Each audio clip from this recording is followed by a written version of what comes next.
السلام علیکم ورحمۃ اللہ وبرکاتہ. کیا حال ہے سب کا؟ الحمد للہ. نحمده ونصلی علی رسولہ الکریم. اما بعد فاعوذ باللہ من الشیطان الرجیم. بسم اللہ الرحمن الرحیم. رب اشرح لی صدری ویسر لی امری واحلل عقدۃ من لسانی یفقہوا قولی.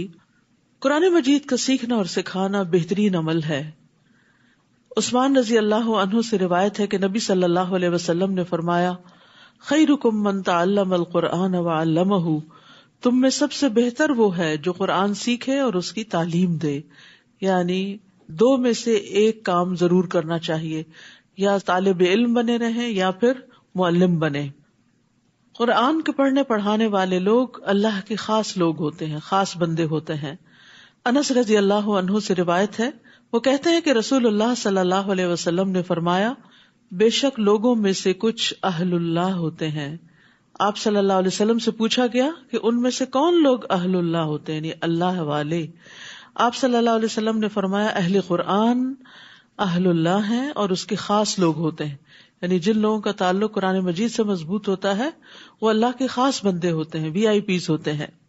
قرآن کی بدولت اللہ اور اس کے رسول کی محبت حاصل ہوتی ہے. ابن مسعود کہتے ہیں، جو شخص قرآن سے محبت کرتا ہے وہ دراصل اللہ اور اس کے رسول سے محبت کرتا ہے، اور یہ دونوں محبتیں ہمارے ایمان کا حصہ ہیں. ابو سعید خدری بیان کرتے ہیں کہ ایک آدمی میرے پاس آیا اور اس نے مجھے کہا کہ مجھے کوئی وصیت کریں. تو میں نے کہا، تم نے جو سوال مجھ سے کیا ہے میں نے تم سے پہلے یہی سوال رسول اللہ صلی اللہ علیہ وسلم سے کیا تھا، اور آپ نے فرمایا تھا، میں تمہیں اللہ سے ڈرنے کی وصیت کرتا ہوں کیونکہ یہ ہر چیز کی بنیاد ہے، اور جہاد کو لازم پکڑ لو کہ وہ اسلام کی رہبانیت ہے، اور اللہ کے ذکر اور قرآن کی تلاوت کا اہتمام کیا کرو کیونکہ وہ آسمان میں تمہارے لیے باعث رحمت اور زمین میں تمہارے لیے باعث تذکرہ ہیں. اور قرآن کی بدولت مطلوبہ چیز کا حصول آسان ہو جاتا ہے. امام ابراہیم مقدسی اپنے شاگرد عباس بن عبد الدائم کو وصیت کیا کرتے تھے کہ قرآن کی کثرت سے تلاوت کرو اور اسے ترک نہ کرو، تو تم جو طلب کرنا چاہتے ہو وہ تمہارے لیے اتنا ہی آسان ہو جائے گا جتنی تم قرات کرو گے. یعنی تمہاری قرات کی مقدار کے مطابق، تمہارے قرآن سے تعلق کے مطابق تمہاری چیزیں تمہارے لیے آسان ہو جائیں گی، تمہارے کام تمہارے لیے آسان ہو جائیں گے، تمہاری مقاصد پورے ہو جائیں گے. تو اللہ سبحانہ وتعالی ہمیں بھی رمضان میں اور اس کے بعد بھی زیادہ سے زیادہ قرآن پڑھتے رہنے کی توفیق عطا فرمائے. 13واں پارہ. اعوذ باللہ من الشیطان الرجیم. بسم اللہ الرحمن الرحیم. وما ابرئ نفسی ان النفس لامارۃ بالسوء الا ما رحم ربی ان ربی غفور رحیم. وقال الملك ائتوني به استخلصه لنفسي فلما كلمه قال انك اليوم لدينا مكين امين. شروع کرتی ہوں اللہ کے نام سے جو بے انتہا مہربان نہایت رحم فرمانے والا ہے. اور میں اپنے آپ کو پاک صاف نہیں کہتا کیونکہ نفس تو اکثر برائی پر اکساتا رہتا ہے، مگر جس پر میرے رب کی رحمت ہو. یقیناً میرا رب معاف کرنے والا، رحم کرنے والا ہے. یوسف علیہ السلام اپنے بارے میں کہتے ہیں کہ اگرچہ میری صفائی پیش ہو چکی ہے لیکن اس کے باوجود میں اپنے آپ کو، اپنے نفس کو پاک نہیں کہتا. قرآن مجید میں ایک دوسری جگہ بھی ہمیں یہ ہدایت دی گئی ہے، وَلَا تُزَكُّوا أَنفُسَكُمْ، کہ اپنے آپ کو پاکیزہ مت قرار دو، اپنے آپ کو بہت نیک نہ سمجھو، اپنے آپ کو گناہوں سے پاک مت سمجھو. ہر انسان کسی نہ کسی درجے پر کہیں نہ کہیں کسی نہ کسی غلطی کا شکار ہو جاتا ہے، اور جو جتنا زیادہ تقوی رکھتا ہے، جو جتنا زیادہ اللہ کے قریب ہوتا ہے، اتنا ہی ڈرتا ہے، اور اس کو اتنی ہی زیادہ اپنی غلطیاں بھی نظر آتی ہیں، اور ان غلطیوں کی بنا پر ہی وہ اللہ سے ڈرتا ہے کہ میں نے اللہ کی عبادت کا حق ادا نہیں کیا اور بہت سی کوتاہیاں کی ہیں۔ تو یوسف علیہ السلام ایک عظیم انسان تھے، اگرچہ وہ انتہائی صابر اور متقی انسان تھے، لیکن پھر بھی وہ اپنے آپ کو بری ذمہ قرار نہیں دیتے اور برائی کی نسبت نفس کی طرف کرتے ہیں کہ نفس تو اکثر برائی پہ اکساتا رہتا ہے، مگر جس پر میرے رب کی رحمت ہو، یعنی انسان اپنے نفس کی شرارت سے صرف اسی وقت بچ سکتا ہے جب اللہ کی رحمت ہو انسان پر، ورنہ انسان اپنے ہی نفس سے دھوکا کھا جاتا ہے اور غلط چیز کو خوبصورت سمجھ کر، اچھا سمجھ کر، فائدہ مند سمجھ کر اس کو کر بیٹھتا ہے، چاہے اس کے بعد اس کو ندامت ہی کیوں نہ ہو۔ یقیناً میرا رب معاف کرنے والا، رحم کرنے والا ہے۔ عام طور پر نفس کی 3 اقسام بتائی جاتی ہیں۔ ایک نفس امارہ ہوتا ہے جو گناہوں کا حکم دیتا ہے یا ابھارتا ہے، جب انسان برائی کر بیٹھتا ہے تو پھر دوسرا نفس لوامہ ہوتا ہے جو اس برائی پر اس کو ملامت کرتا ہے، اور تیسرا نفس مطمئنہ ہوتا ہے کہ جب انسان توبہ کر لیتا ہے تو ہی نفس مطمئن ہوتا ہے، یا پھر خیر اور نیکی کے کام جو ہیں وہ انسان کے نفس کو نفس مطمئنہ بناتے ہیں۔ اور ہم سب کو اس کے لیے ایم کرنا چاہیے، اس کی کوشش کرنی چاہیے، اور ہر وقت اپنے اندر کو چیک کرتے رہنا چاہیے، محاسبہ کرتے رہنا چاہیے کہ کیا میرے اندر کا نفس نفس مطمئنہ ہے یا نہیں، کیونکہ مرتے وقت نفس مطمئنہ کو ہی فرشتے یہ خوشخبری دیں گے، یا ایتھا النفس المطمئنہ ارجعی الی ربک راضیۃ مرضیہ۔ تو نفس مطمئنہ اس کو حاصل ہوتا ہے جو اپنے رب سے راضی ہوتا ہے اور رب بھی اس سے راضی ہوتا ہے، رضی اللہ عنہم ورضوا عنہ۔ اور یہ اسی وقت ہو سکتا ہے جب بندہ رب کی رضا کے کام کرتا رہے۔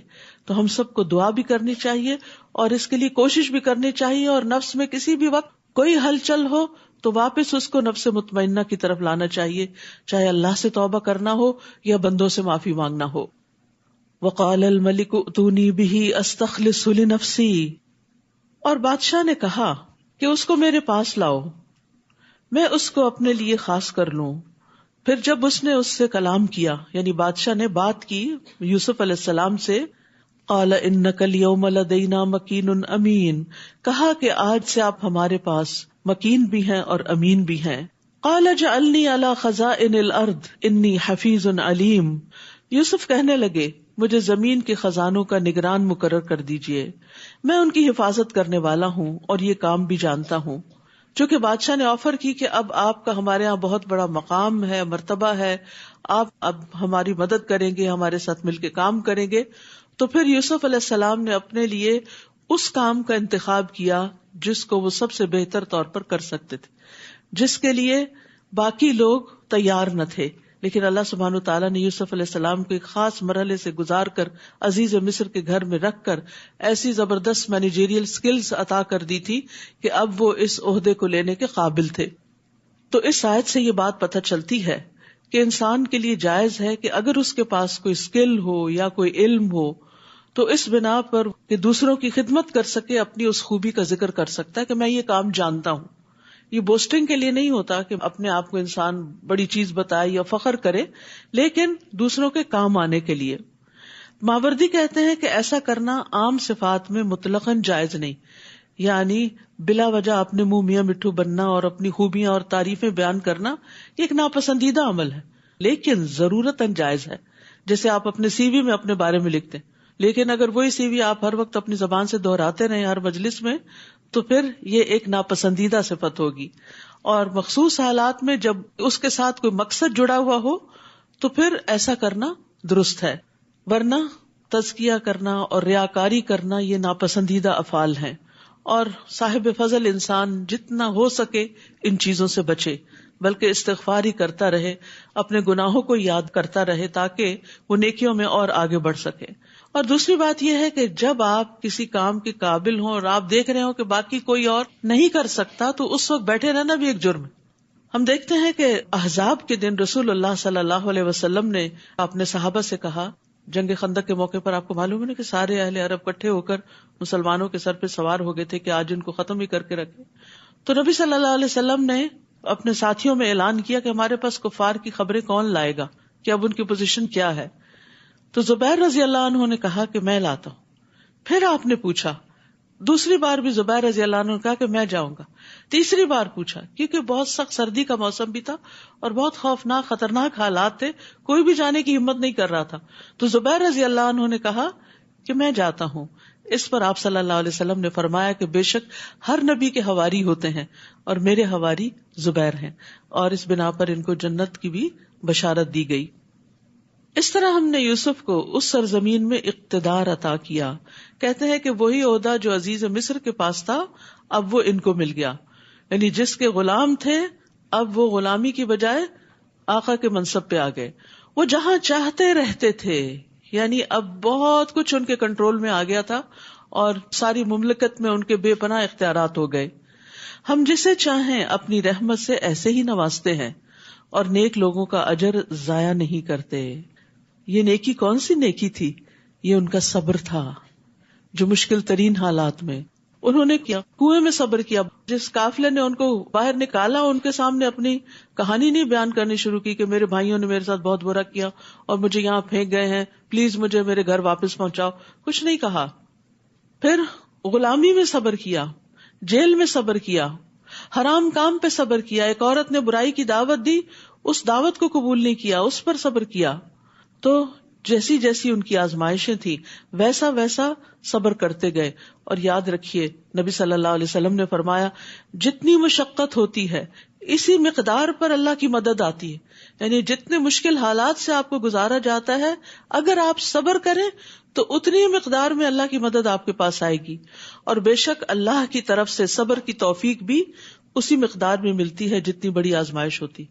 لیکن یہ کس کو ملتی ہے؟ من یتصبر یصبرہ اللہ. جو صبر کرنا چاہتا ہے اللہ تعالیٰ اس کو صبر عطا کر دیتا ہے. اور صبر کرنے کی وجہ سے ہی انسان کے اوپر سے آزمائش ٹلتی ہے اور پھر دن بدلتے ہیں, اچھے دن آتے ہیں. وَلَأَجْرُ الْآخِرَةِ خَيْرٌ لِلَّذِينَ آمَنُوا وَكَانُوا يَتَّقُونَ. اور جو لوگ ایمان لائے اور اللہ سے ڈرتے رہے ان کے لیے آخرت کا اجر ہی بہتر ہے. یہاں پر آخرت کے اجر کا ذکر اس لیے کر دیا گیا کہ یہ تو صبر کے نتیجے میں دنیا میں ان کو اللہ تعالیٰ نے ایک بہت بڑا مقام دیا تھا, لیکن آخرت کا اجر تو کہیں بڑا ہے. یعنی دنیا کے اجر سے ہی اندازہ کر لو کہ آگے بھی کیا کچھ ملنے والا ہے. کچھ عرصے بعد یوسف کے بھائی مصر آئے, کیونکہ اب مصر میں قحط آ گیا تھا, اور وہ قحط نہ صرف ہی کہ مصر بلکہ فلسطین, شام, آس پاس کے علاقوں میں بھی پہنچ گیا. اور یوسف علیہ السلام جس طرح غلے کو انہوں نے سنبھالا اور پھر جس طرح یہ تقسیم کر رہے تھے تو یہ خبریں کنعان تک جا پہنچی, ان کے بھائیوں تک جا پہنچی. انہیں تو نہیں پتا تھا کہ وہ کون ہے بادشاہ, لیکن ان کی تعریف ہر جگہ ہونے لگی. تو بھائی بھی سن کے کہ ہمیں یہاں سے غلہ مل سکتا ہے وہ یوسف کے پاس آئے اور یوسف کے پاس حاضر ہوئے. یوسف نے انہیں تو پہچان لیا مگر وہ انہیں پہچان نہ سکے. انہوں نے تو ان کو کنویں میں پھینک کے اپنا کام ختم کر لیا تھا. ان کے تو وہم و گمان بھی نہیں تھا کہ آج اس تخت پر جو بیٹھا ہے وہ ان کا بھائی ہی ہے.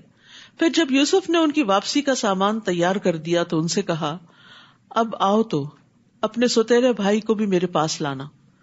تم دیکھتے نہیں کہ میں ناپ پورا دیتا ہوں اور ایک اچھا مہمان نواز ہوں. اب یہ بھی صبر کی ایک بات ہے کہ پہچان لیا اپنے بھائیوں کو, اور یہ بھی معلوم کر لیا کہ ایک بھائی پیچھے بھی ہے, کیونکہ بنیامین ساتھ نہیں تھے جو ان کے سگے بھائی تھے. تو اس لیے انہوں نے کہا کہ آئندہ اپنے دوسرے بھائی کو بھی لے کر آنا, اور تم دیکھ رہے ہو کہ میں تمہارے ساتھ کتنا احسان کا برتاؤ کر رہا ہوں. یہ بھی ان کی اپنی تعریف نہیں تھی بلکہ ان کو احساس دلانا تھا کہ یو آر ویلکم, ابھی بھی ہم نے تمہاری قدر کیا, آئندہ بھی کریں گے. چاہتے یہ تھے کہ بھائی پھر واپس آئیں, اور اگر تم اسے نہ لائے تو میرے پاس نہ تمہارے لیے غلہ ہے اور نہ ہی میرے پاس آنے کی کوشش کرنا. وہ کہنے لگے ہم اس کے والد کو اس کام پر آمادہ کریں گے اور یہ کام کر کے رہیں گے. اور یوسف نے اپنے خادموں سے کہا کہ ان کی پونجی یعنی ان کے جو پیسے انہوں نے دیے ہیں غلے کے, ان کی خرجیوں میں ہی رکھ دو, سامان میں ہی رکھ دو, تاکہ جب وہ اپنے گھروں میں پہنچے تو اسے پہچان لیں اور شاید اس طرح وہ جلد دوبارہ یہاں آئیں. پھر جب وہ اپنے باپ کے ہاں پہنچے تو کہنے لگے, ابا جان, آئندہ ہمیں غلہ دینے سے انکار کر دیا گیا ہے, لہٰذا ہمارے ساتھ ہمارے بھائی کو بھیج دے, اس طرح ہی ہمیں غلہ مل سکے گا. اور ہم یقیناً اس کی حفاظت کرنے والے ہیں، کیونکہ پہلے حفاظت نہیں کیے تھے یوسف علیہ السلام کی. تو انسان کے اندر جب گلٹ ہوتا ہے نا تو وہ پھر اس چیز کو بار بار دہراتا رہتا ہے. یعقوب نے کہا کیا میں تم پر ایسے ہی اعتبار کر لوں جیسے اس سے پیشتر اس کے بھائی کے بارے میں اعتبار کیا تھا؟ اللہ ہی بہتر محافظ ہے، مجھے تمہاری حفاظت پہ بھروسہ نہیں. فاللہ خیر حافظا وہو ارحم الراحمین، اور وہی سب سے زیادہ رحم کرنے والا ہے. یعنی یہ کلمات صرف یعقوب علیہ السلام کے لیے ہی نہیں تھے. جب کبھی آپ کو بھی کسی چیز کے کھو جانے کا، ضائع ہونے کا ڈر ہو تو اس وقت اسے اللہ کی حفاظت میں دے کے یہی جملہ دہرا دیں، فاللہ خیر حافظا وہو ارحم الراحمین. پھر جب انہوں نے اپنا سامان کھولا تو دیکھا کہ ان کی پونجی بھی انہیں واپس کر دی گئی ہے، تو وہ بہت خوش ہوئے اور کہنے لگے ابا جان ہمیں اور کیا چاہیے، ہماری تو پونجی بھی ہمیں واپس کر دی گئی ہے. اب ہم جلد ہی اپنے گھر والوں کے لیے رسد لائیں گے اور اپنے بھائی کی حفاظت کریں گے، اور ایک بار شتر یعنی اونٹ بھر غلہ اور زیادہ لائیں گے. اور یہ اب کی بار غلہ لانا تو بالکل آسان ہے، یعنی اب تو ہماری ان سے دوستی ہو گئی ہے اور وہ ہم پہ بڑے مہربان ہیں اور ہم بہت آسانی سے زیادہ غلہ لانے کے قابل ہو گئے ہیں. یعقوب نے کہا جب تک تم مجھے اللہ کے نام پر پختہ عہد نہ دو گے کہ ہم اسے یقیناً آپ کے پاس لائیں گے، تب تک میں کبھی اسے تمہارے ساتھ روانہ نہ کروں گا. اب ادھر ان کا مفاد اٹک گیا تھا اور ادھر یعقوب علیہ السلام کو اپنی ریزرویشن تھی، اللہ یہ کہ تم سب بھی کہیں گھیرے میں لے لیے جاؤ تو اور بات ہے. پھر جب انہوں نے اس طرح پختہ عہد دے دیا، پرومس کیا، تو یعقوب کہنے لگے جو کچھ ہم قول و قرار کر رہے ہیں اللہ اس پر ضامن ہے، یعنی میرے اور تمہارے درمیان نہیں، اس کا گواہ اللہ ہے. اور یہ ایک حقیقت ہے، یاد رکھیے جب بھی ہم کسی بندے سے کوئی معاہدہ کرتے ہیں، کوئی وعدہ کرتے ہیں، تو اللہ اس کو دیکھ رہا ہوتا ہے. تو اگر کوئی شخص اس سے پھرتا ہے تو پھر اللہ سبحانہ وتعالیٰ اس کو پکڑنے والا ہے. تو اس لیے لوگوں سے وعدے کر کے، چاہے چھوٹی چیز کا وعدہ ہو یا بڑی چیز کا، اس سے پھرنا نہیں چاہیے. پھر کہنے لگے میرے بچوں، شہر میں ایک ہی دروازے سے نہیں بلکہ مختلف دروازوں سے داخل ہونا، تاہم میں اللہ کی مشیت سے تمہیں ذرہ برابر بھی نہیں بچا سکتا. حکم تو صرف اسی کا چلتا ہے، میں اسی پر بھروسہ کرتا ہوں، اور جسے بھی بھروسہ کرنا ہو اسی پر کرنا چاہیے. یعقوب علیہ السلام نے ایسا کیوں کہا تھا؟ کیونکہ انہیں یہ اندیشہ تھا کہ 11 بھائی اور جوان لڑکے، اور وہ بھی خوبصورت اور صحت مند، جب اکٹھے کہیں جائیں گے تو لوگ تعجب سے ان کو دیکھیں گے، اور جب کوئی تعجب سے کسی کو دیکھتا ہے تو حسد کے علاوہ تعجب کی نظر بھی لگ جاتی ہے. یعنی جب انسان کسی چیز کو واہ کہہ کے دیکھتا ہے، واہ، یعنی حیران پریشان ہو جاتا ہے، تو بعض اوقات ایسی نظر بھی نقصان دیتی ہے.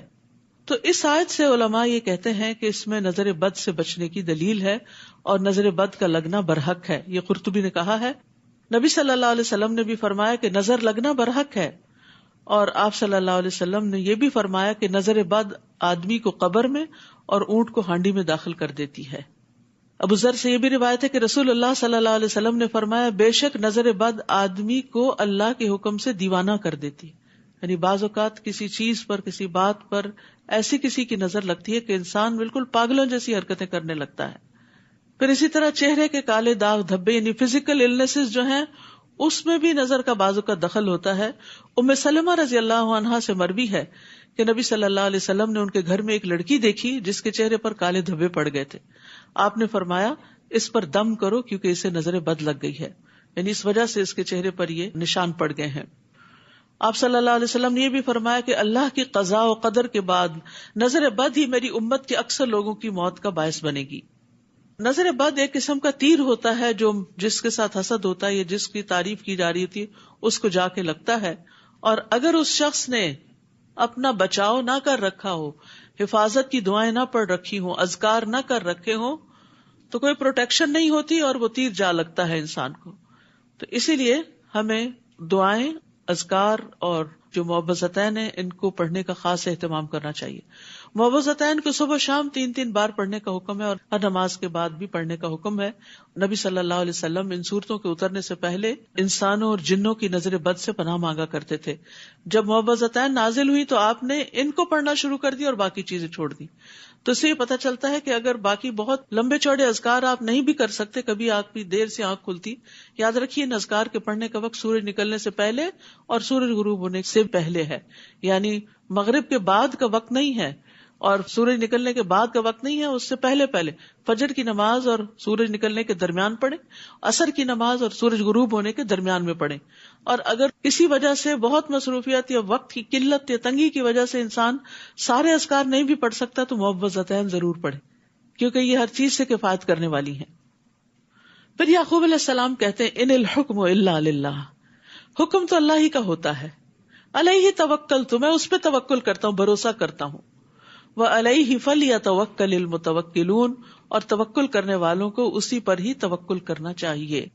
یعنی اسباب اختیار کرنے کے باوجود لازم ہے انسان کے لیے کہ بھروسہ اللہ کی ذات پہ کرے، نہ اپنی طاقت پہ اور ذہانت پہ اور نہ لوگوں پہ. اور وہ اپنے بچوں کو بھی اس بات کی تعلیم دے رہے تھے کہ وہ اسباب کے ساتھ ساتھ اللہ پر بھروسہ کریں، اور سب متوکلین کو اللہ ہی پر توکل کرنا چاہیے. بہرحال چنانچہ جس طرح ان کے باپ نے شہر میں داخل ہونے کا حکم دیا تھا ویسے وہ اس میں داخل ہوئے. اس کی یہ تدبیر اللہ کی مشیت کے مقابلے میں کچھ بھی کام نہ آئی. یہ تو محض یعقوب کے دل کا ارمان تھا جسے اس نے پورا کیا تھا. بے شک وہ ہماری دی ہوئی تعلیم کی وجہ سے صاحب علم تھا یعقوب علیہ السلام، مگر اکثر لوگ یہ حقیقت نہیں جانتے، ان کو ان باتوں کا علم بھی نہیں ہوتا. اب ہوا یہ کہ جس چیز سے وہ ڈر رہے تھے وہی ہوئی. کہا جاتا ہے کہ اپنے خیالات کو ہمیشہ پازیٹو رکھیں، کیونکہ جب آپ کی سوچیں منفی ہوتی ہیں تو ایک لا آف اٹریکشن ہوتا ہے کہ جس میں آپ جس طرح سوچتے ہیں چیزیں ویسے ہی ہونا شروع ہو جاتی ہیں. مثلاً آپ کسی انسان سے ملتے ہوئے ڈر رہے ہوتے ہیں کہ یہ مجھے کچھ کہہ نہ دے، اور اسی ڈری شکل کے ساتھ اسے جا کے ملتے اور واقعی پھر کہہ بھی دیتا ہے. تو اس سے پہلے اپنے اندر کو تبدیل کرے، یعنی باہر کی تبدیلی سے پہلے اندر کی سوچیں تبدیل کرے. جتنی آپ کی سوچیں مثبت ہوتی چلی جائیں گی اتنے ہی آپ بہادر اور مضبوط ہوتے چلے جائیں گے اللہ کے اذن سے. اور یہ توکل کرنے سے اور اللہ کا سہارا پکڑنے سے ہی ہوتا ہے. یعنی مثبت سوچ صرف اس وقت ہو سکتی ہے انسان کی جب انسان اللہ کے بارے میں گمان اچھا رکھے کہ خیر ہوگی. فاللہ خیر حافظہ، حفاظت اللہ ہی کی ہے، اللہ ہی بچانے والا ہے. اچھا بعض اوقات یہ بھی ہوتا ہے آپ ساری پروٹیکشن کی دعائیں پڑھ لیتے ہیں، سارے اسباب اختیار کر لیتے ہیں، اس کے باوجود پھنس جاتے ہیں جہاں پھنسنا ہوتا ہے. پھر اب آپ کہتے ہیں کہ وہ میں نے جو پڑھا تھا اس کا کیا ہوا، ہم نے تو استخارہ کر کے شادی کی تھی، پھر یہ مشکل کیوں پیش آئی. نہیں، پھر بھی آ سکتی. اب یہاں آپ دیکھیں سب کچھ انتظامات ہو رہے ہیں، لیکن یعقوب علیہ السلام کو ایک اور صدمہ دیکھنا پڑا. لیکن یہ وقتی تھا، اس میں کوئی حکمت تھی، اور یہ وقت گزر گیا اور آگے آپ دیکھیے کتنی بڑی بڑی ترقیاں ہوئی. تو چاہے شادی کا استخارہ کر کے آپ شادی کریں، پھر اگر کچھ مشکلات پیش آ جائیں تو بعض اوقات اللہ تعالیٰ آپ کو ان مشکلات سے گزار کے مضبوط کرتا ہے. کچھ چیزیں آپ نے کتابوں میں نہیں سیکھی ہوتی، وہ آپ کو بندے سکھاتے ہیں. کچھ ایسے بندے زندگی میں مل جاتے ہیں جو آپ پہ بڑے مہربان ہوتے ہیں، محبتیں ان کی آپ کو بہت کچھ سکھا جاتی ہیں. لیکن کچھ بڑے مشکل لوگ بھی زندگی میں آ جاتے ہیں جن کے تلخ رویے آپ کو بہت کچھ سکھا جاتے ہیں اور بہت بہادر کر دیتے ہیں. اور پھر دل اللہ کے ہاتھ میں معلوم نہیں کب بدل جائے، اس کے بعد اچھے حالات بھی آ جاتے ہیں. تو کبھی استخارے کو بلیم نہ کریں اور کبھی اذکار کو بلیم نہ کریں کہ کوئی فائدہ نہیں دعائیں کرنے کا کیونکہ وہی ہو گیا. پھر نہیں، اس میں بھی خیر ہے. اگر حالات آپ کی توقع کے خلاف ہو گئے تو اس میں بھی خیر تھی. ایک خیر وہ ہوتی ہے جس کو آپ خیر دیکھتے ہیں، عسیٰ ان تکرہوا شیئا، اور ہو سکتا ہے ایک چیز کو تم ناپسند کرو کہ یہ نہیں اچھا ہوا، وہو خیر لکم، اور وہی تمہارے حق میں اچھی. وعسیٰ ان تحبوا شیئا وہو شر لکم، ہو سکتا ہے ایک چیز تمہیں بڑی پسند ہو کہ یہ اچھی ہے اور وہ اسی میں شر ہو. تو ہم نے خیر اور شر کو اپنے حساب سے بنا رکھا ہے. ہماری نظریں جس چیز کو خیر دیکھتی ہیں بس اس کو ہی ہم خیر سمجھتے ہیں، اور جو تکلیف دہ حالات زندگی میں آ جاتے ہیں اس کو ہم اپنے لیے خیر نہیں سمجھتے. حدیث میں آتا ہے مومن کے ہر حال میں خیر ہوتی ہے. اس کو نعمت پہنچتی ہے وہ شکر ادا کرتا ہے، اور اس کو تکلیف پہنچتی ہے تو وہ صبر کرتا ہے، اور یہ چیز اس کے حق میں بہتر ہوتی ہے. تو اس لیے ہر حال میں اللہ کی رضا پہ راضی رہیں اور اچھے دنوں کا انتظار کرتے رہیں کہ یہ وقت بھی گزر جائے گا. This shall to pass. اب قافلہ آ جاتا ہے مصر.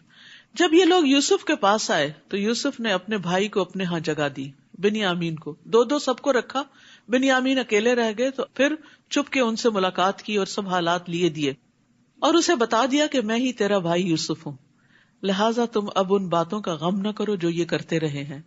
یہ ہوتا معاف کرنا. عام طور پر ہم معاف کرنے کی بات تو کرتے ہیں لیکن ہم صرف الفاظ ادا کرتے ہیں، میں نے معاف کیا، میں نے سب کو معاف کیا، اور رنج غم تکلیف دل سے نکالتے ہی نہیں ہے. تو آپ دیکھیے اتنا برا ہاتھ لگ چکا تھا ان کو بھائیوں سے، اور پھر بنیامین نے لازماً بتایا ہوگا کہ آپ کے بعد مجھ پہ کیا کچھ بیتی ہے، کیونکہ ستیلے بھائی جو تھے اور سب سے چھوٹے بھی تھے، وہ کہتے ہیں نا سگ باش برادر خرد نہ باش، کہ چھوٹا بھائی بننا جو ہوتا ہے وہ بڑا ایک تکلیف دہ عمل ہوتا ہے. تو معلوم نہیں کس کس قسم کے مسائل سے، ان مسائل کا یہاں کوئی ذکر نہیں، لیکن یوسف علیہ السلام کا یہ جملہ بتا رہا ہے فلا تبتئس بما کانوا یعملون، جسٹ اگنور دیم، اعراض برتو، ان باتوں کا غم نہ کرو جو یہ کرتے رہے. کتنا اچھا مشورہ، کتنی زبردست کاؤنسلنگ ہے. ان باتوں کو چھوڑ دو، بلا دو ان کو، اور اسی میں خیر ہوتی ہے. کیونکہ جب انسان ان چیزوں کو بلاتا نہیں ہے تو اپنی ہی صحت پر اثر پڑتا ہے. جان ہاپکنس کی ایک کیرن ہے، انہوں نے کچھ ریسرچز کی تھی، تو وہ کہتے ہیں کہ دکھی اور مایوس ہونے سے انسان کا جسم بوجھل رہتا ہے، اور دکھ اور مایوسی کی وجہ سے ڈپریشن، دل کے امراض، ڈائبٹیز، بلڈ پریشر، انگزائٹی اور تناؤ جیسے امراض کا خطرہ بڑھ جاتا ہے، جبکہ معاف کرنے سے انسان پرسکون رہتا ہے اور صحت مند زندگی کا ضامن ہے. ان کے خیال میں معاف کرنا صرف الفاظ کہنا نہیں، بلکہ یہ ایک اصلاحی عمل ہے جس میں انسان ایک شعوری فیصلہ کرتا ہے کہ اسے دوسرے کو معاف کرنا ہے، یعنی ایک پراپر ڈیسیژن بناتا ہے کہ میں نے اس چیز کو نکال دینا اپنے دل سے، اور یہ منفی سوچیں دل سے نکالی. معاف کرنا کیا ہے؟ نیگیٹو تھنکنگ اپنے اندر سے نکال باہر پھینکنا. جیسے ہی آپ اپنے اندر سے غصہ، نفرت اور دشمنی نکالتے ہیں، آپ کے دل میں دوسرے کے لیے ہمدردی، محبت اور پیار کے جذبات جنم لینے لگتے ہیں، اور آپ کے دل بھی نرم ہو جاتے ہیں، خاص طور پر اس کے بارے میں جس نے آپ کو اذیت دی ہوتی. اور ایک کہاوت ہے کہ معاف کرنے سے ماضی تو نہیں بدلتا مگر مستقبل خوبصورت ہو جاتا ہے. تو اپنے ہی خوبصورت مستقبل کے لیے انسان اپنی منفی سوچوں کو، جن کو ہر وقت وہ اندر پروسیس کرتا رہتا ہے، ان کو نکال باہر کرے اور اس کی جگہ بہتر چیز ذہن میں لائے. اس کے لیے بہت ضروری ہوتا ہے کہ اچھی سوچ انسان کے اندر ہے.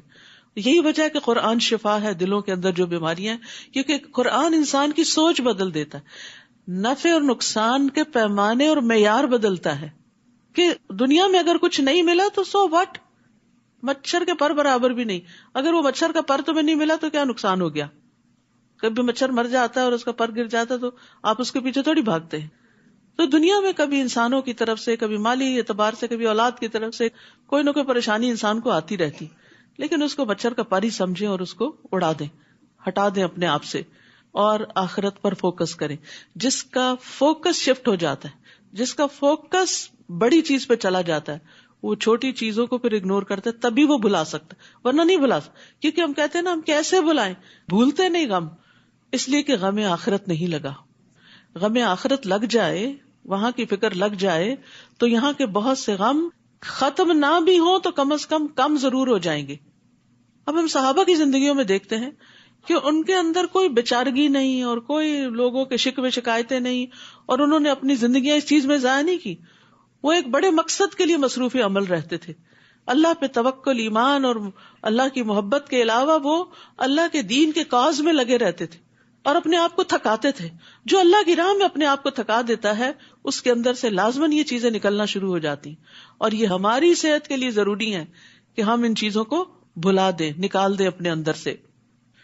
لہٰذا اب تم ان باتوں کا غم نہ کرو جو یہ کرتے رہے ہیں، لیو دم، نہ کرو جو یہ کر. پھر جب یوسف نے ان کی روانگی کے لیے ان کا سامان تیار کیا تو اپنے بھائی کے سامان میں اپنے پانی پینے کا پیالہ رکھ دیا. جب یہ لوگ شہر سے نکل آئے تو پیچھے سے ایک پکارنے والے نے پکار کر کہا، اے قافلے والو تم چور ہو. یعنی ٹھیک ٹھاک سامان لے کے جا رہے تھے کہ پیچھے سے شامت آ گئی. انہوں نے پکارنے والے کی طرف متوجہ ہو کر پوچھا، تمہاری کیا چیز کھو گئی ہے؟ وہ بولے، بادشاہ کا پانی پینے کا پیالہ ہمیں نہیں مل رہا. جو شخص وہ لا کر دے گا اسے ایک بار شتر یعنی ایک اونٹ برغلے کا انعام ملے گا، اور میں اس کا ضامن ہوں، گارنٹی دیتا ہوں. وہ کہنے لگے، اللہ کی قسم تم خوب جانتے ہو کہ ہم اس ملک میں فساد کرنے نہیں آئے اور نہ ہی ہم چور ہیں. وہ بولے، اگر تم جھوٹے ثابت ہوئے تو اس چور کی سزا کیا ہوگی؟ برادران یوسف کہنے لگے، جس کے سامان میں وہ گم شدہ چیز پائی جائے وہی اس کا بدلہ ہے. ہم اپنے ہاں ظالموں کو اسی طرح سزا دیتے. یعنی مصر کے قانون کے مطابق وہ کسی کو اپنے ہاں ایز اے کیپٹیو نہیں رکھ سکتے تھے، کسی مسافر کو. لیکن یعقوب علیہ السلام کی شریعت میں یہی تھا. تو اب اسی کو بنیاد بنا کر یہ فیصلہ کیا گیا کہ اگر چور نکل آیا کوئی تو پھر اس کو آپ رکھ سکتے ہیں. پھر اس ضامن نے یوسف کے بھائی بنیامین کے سامان کی تلاشی سے پہلے دوسرے بھائیوں کے سامان کی تلاشی لینا شروع کی. پھر پیالے کو اس کے بھائی کے سامان سے برآمد کر لیا. اس طرح ہم نے یوسف کے لیے تدبیر کی تھی، یعنی یہ طریقہ ہم نے سجایا تھا اللہ کی طرف سے. بعض اوقات آپ کو آئیڈیاز آتے ہیں نا، یہ کام ایسے کر لیں، وہ ایسے کر لیں. آپ بیٹھے ہوتے ہیں خاص طور پہ نماز میں، تو اس میں آپ دیکھیے ہمیشہ یہ سوچیے کہ یہ کہاں سے خیال آ گیا مجھے، تو سوچا بھی نہیں تھا. تو وہ ایک طرح سے اللہ تعالیٰ کی ایک تائید ہوتی ہے آپ کو. اور جو برے برے خیال آتے ہیں وہ شیطان کی طرف سے ہوتے ہیں، وہ وسوسے جو ہوتے ہیں وہ پریشان کرتا ہے آپ کو. یوسف کے لیے مناسب نہ تھا کہ شاہ مصر کے قانون چوری کے مطابق اپنے بھائی کو اپنے پاس رکھ سکے، الا یہ کہ ہم جس کے چاہیں درجات بلند کر دیتے ہیں. اور ایک علیم ہستی ایسی ہے جو ہر صاحب علم سے بالا تر ہے. ہر علم والے کے اوپر ایک اور علم والا ہوتا ہے، یعنی انسانوں میں سے بھی. یہ کس لیے بات کی گئی؟ تاکہ کوئی اپنے آپ کو سب سے بڑا عالم نہ سمجھے کہ میں نابغہ روزگار ہوں اور سب سے زیادہ تو علم میرے ہی پاس ہے، اس تکبر میں مبتلا نہ ہو. اور دوسرا معنی اس کا یہ ہے کہ جتنے بھی دنیا میں بڑے بڑے علم والے ہیں ان سب کے اوپر اللہ کا علم محیط ہے. سب سے بڑا علم والا اللہ ہی ہے. اور یاد رکھیے کسی کو بھی علم دینا، چاہے تھوڑا علم ہو یا زیادہ ہو، یہ اللہ کی بندے سے محبت کی علامت ہوتی ہے. دنیا تو اللہ تعالیٰ سب کو دیتا ہے، کوئی مسلم ہو یا نہ ہو، لیکن دین کا علم صرف اس کو دیتا ہے جس سے اللہ تعالیٰ محبت کرتا ہے. تو اس لیے اس پر بھی ہمیں شکر ادا کرنا چاہیے. اور پھر یہ کہ صرف علم نہیں بلکہ اس کا فہم بھی، اس کی سمجھ بھی. تفقہ فی الدین، من یرد اللہ بہ خیرا یفقہہ فی الدین، جس کے ساتھ اللہ تعالیٰ بھلائی کا ارادہ کرتا ہے اس کو دین کی سمجھ عطا کر دیتا ہے. برادران یوسف کہنے لگے اگر اس نے چوری کی ہے تو اس سے پیشتر اس کا بھائی یوسف بھی چوری کر چکا ہے، ابھی نہیں چھوڑا ان کو. یعنی جب آپ کسی سے حسد کرتے ہیں نا تو پھر کوئی موقع نہیں جانے دیتے اس کو گرانے کا، بدنام کرنے کا. کہیں نہ کہیں پھر آپ کے منہ سے کچھ نہ کچھ نکل آتا. تو آپ نہیں دیکھ رہے کہ کہاں کھڑے ہیں، سال ہا سال گزر چکے ہیں یوسف کو تمہارے ہاتھ سے گئے ہوئے، لیکن ابھی بھی تم اس کو معاف نہیں کر رہے. یوسف نے ان کے اس الزام کو دل میں چھپائے رکھا اور ان پہ کچھ ظاہر نہیں کیا. سبحان اللہ. یہ ہوتا ہے صبر. بڑی بڑی باتیں دل میں اس طرح رکھنا کہ کسی کو شائبہ بھی نہ گزرے، شک بھی نہ گزرے. تو جو شیلو لوگ ہوتے ہیں نا ان کے اندر کوئی بات ٹکتی نہیں، ادھر سے سنی ادھر نکالی، اور اس سے بڑے فسادات پیدا ہوتے ہیں. بہت سی خرابیاں، آپس میں لوگوں کی لڑائیاں اور کئی قسم کے مسائل پیدا ہوتے ہیں. بعض لوگ خوشی کی خبر کو نہیں سنبھال سکتے اور بڑھ چڑھ کر اس کا اظہار کرتے ہیں، کیا ہوتا ہے پھر نظر لگ جاتی. بعض لوگ غم کی خبر کو، بعض کا دکھ کی خبر کو، کسی کی طرف سے پہنچنے والی اذیت کو، اور اب تو ماشاءاللہ اپنے کلوز سرکل میں کیا اور اپنے خاندان میں کیا، اب تو پوری دنیا کے ساتھ ہم شیئر کرتے ہیں. ہر تھوڑی دیر بعد فیس بک کا سٹیٹس چینج کر رہے ہوتے ہیں. ہر وقت اپنے دل پہ کیا گزر رہی ہے، گھر میں کیا ہو رہا ہے، کیا کھا رہے ہیں، کیا پی رہے ہیں، کیا پہن رہے ہیں، کیا خرید رہے ہیں، کہاں جا رہے ہیں. یعنی مجھے تو بعض اوقات ایک سکنس جیسی لگتی ہے اور کوئی مقصد سمجھ نہیں آتا کہ یہ ساری باتیں، اس میں کوئی علم نافع نہیں. کسی کے علم اور تجربے میں کوئی اضافہ نہیں ہوگا، بلکہ اس سے نقصان ہی ہوئے ہیں کہ جن لوگوں کو وہ سب کچھ میسر نہیں ہوتا وہ پھر اپنے آپ کو ان سے کمپیئر کر کر کے حسرتوں کا شکار ہوتے ہیں اور اس سے غم اور دکھ اور زیادہ بڑھتے ہیں. تو نعمتوں کو بلا ضرورت لوگوں کے سامنے نہیں رکھنا چاہیے. حدیث میں آتا ہے کل ذی نعمت محسود، ہر صاحب نعمت حسد کیا جاتا ہے. پھر آپ حسد کا شکار ہوتے ہیں، پھر آپ کے دشمنوں کی تعداد میں اضافہ ہوتا ہے. آپ سمجھتے ہیں آپ کی نعمت کی وجہ سے لوگ آپ کی بڑی تعریف کریں گے، آپ کے فین ہو جائیں گے اور آپ کے بظاہر فالوور ہو جائیں گے، لیکن حقیقت میں وہ حسد بھی کر رہے ہوتے ہیں. اور دوسری بات یہ ہے کہ جب کوئی مقصد ہو تو پھر آپ فَأَمَّا بِنِعْمَةِ رَبِّكَ فَحَدِّثْ، پھر اس کا ذکر کریں.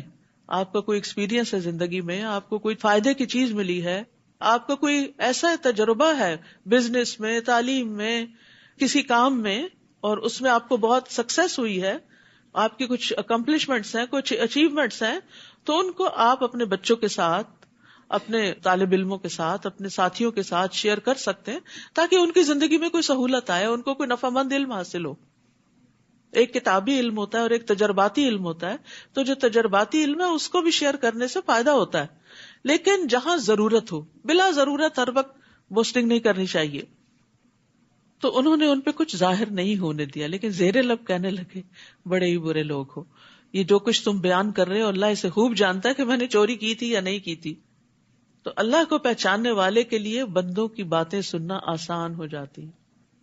یعنی اس میں ایک دوسرا پہلو بھی ہے کہ انہوں نے یوسف کو تانا دیا، گمشدہ یوسف کو تانا دیا، اور نہیں پتا تھا کہ سامنے وہی ہیں. ادھر ان کی چاپلوسی کر رہے تھے اور ادھر ایسی بات کر رہے تھے. تو آپ دیکھیے کہ یوسف علیہ السلام نے برداشت کیسے کیا. میرا یہاں پر پوائنٹ یہ ہے کہ لوگوں کی باتیں کون برداشت کر جاتا ہے. عام طور پر لوگوں کو کہتے سنا اب برداشت نہیں ہوتا، کیونکہ ایمان کمزور ہو گیا. جب ایمان بڑھتا ہے تو برداشت بڑھتی ہے، اللہ کی معرفت بڑھتی ہے، آخرت کا احساس بڑھتا ہے، تو انسان کی برداشت بھی زیادہ ہوتی چلی جاتی. اس کا ضروری نہیں کہ تعلق عمر کے ساتھ ہی ہو، کہ عمر کے ساتھ ساتھ برداشت کم ہو جاتی ہے. یوسف علیہ السلام کافی بڑے ہو چکے تھے اب، لیکن چونکہ ایمان تھا اور اللہ کی پہچان تھی تو اس لیے انہوں نے اس بات کو پی لیا. وہ کہنے لگے حضور والا، ابھی چور کہہ رہے ہیں، ابھی حضور والا، ایھا العزیز، اس کا باپ بہت بوڑھا ہو چکا ہے، لہٰذا اس کے بجائے ہم میں سے کسی کو رکھ لیجئے، ہم دیکھ رہے ہیں کہ آپ بہت احسان کرنے والے ہیں. سبحان اللہ. جیل کے ساتھیوں نے بھی کہا انا نراک من المحسنین. اب یہ بھائی بھی کہہ رہے ہیں انا نراک من المحسنین. تو جو محسن ہوتا ہے وہ ہر جگہ ہی محسن ہوتا ہے، اور ہر جگہ اس کے احسان کو اکنالج کر لیا جاتا ہے. پھر یعنی محسن کا احسان چھپا نہیں رہتا، یہ ایک ایٹیٹیوڈ ہوتا ہے. یوسف نے کہا معاذ اللہ، اس بات سے اللہ کی پناہ، ہم تو اسے ہی پکڑیں گے جس کے ہاں ہم نے اپنا گمشدہ سامان پایا ہے. اگر ہم ایسا کریں تب تو ہم ظالم ٹھہرے. پھر جب وہ یوسف سے مایوس ہو گئے تو علیحدہ ہو کر مشورہ کرنے لگے. سب سے بڑے بھائی نے کہا یہ پتا ہے کہ تمہارے باپ نے اللہ کے نام پر تم لوگوں سے پختہ عہد لیا ہوا ہے، نیز تم اس سے پیشتر یوسف کے معاملے میں بھی زیادتی کر چکے، یعنی احساس تھا ہم نے غلط کیا. اب تو میں یہاں سے کبھی نہیں جاؤں گا یہاں تک کہ میرا باپ مجھے حکم دے یا اللہ میرے لیے فیصلہ کر دے، یعنی مجھے کوئی قوت دے کہ بھائی کو چھڑا کے لے جاؤں. وہی سب سے بہتر فیصلہ کرنے والا ہے. تم لوگ اپنے باپ سے جا کر کہو ابا جان آپ کے بیٹے نے چوری کی ہے، ہم نے وہی گواہی دی ہے جو ہم جانتے تھے، اور ہم پوشیدہ چیزوں کے نگہبان نہیں، ہم نے نہیں دیکھا لیکن بس بات ایسی ہو گئی ہے. آپ ان بستی والوں سے پوچھ لیجئے جہاں ہم رہے، اور قافلے سے بھی جن کے ساتھ ہم آئے، اور ہم یقیناً سچے ہیں. اب انہیں اپنی سچائی کا یقین دلانا پڑ رہا ہے کیونکہ اعتماد کھو چکے ہیں.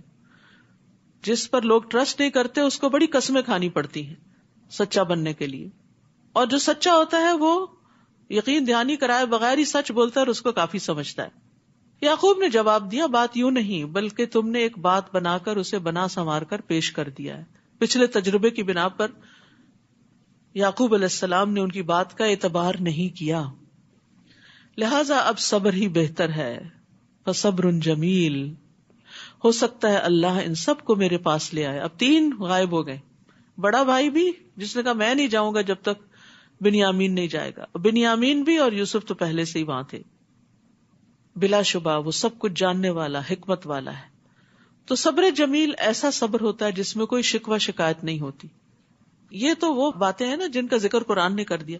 روزمرہ زندگی میں پتہ نہیں کون کون سے ایسے معاملے ہوں گے ان بچوں کے کہ جن پر یعقوب علیہ السلام مستقل صبر کر رہے ہوں، کیونکہ بد اخلاقی کے جو رویے ہوتے ہیں وہ پھر مستقل ہی بن جاتے ہیں، روز ہی ٹارچر بن جاتے ہیں. تو قرآن میں صبر جمیل بھی آیا، حجر جمیل بھی آیا. حجر جمیل ہوتا ہے ایسا چھوڑنا جس میں ایذا رسانی نہ ہو، اور صفح جمیل ایسا معاف کرنا جس میں ڈانٹ اور ناراضگی نہ ہو. تو بہرحال سختی کی انتہا کے بعد نکلنے کا راستہ بن جائے گا اب.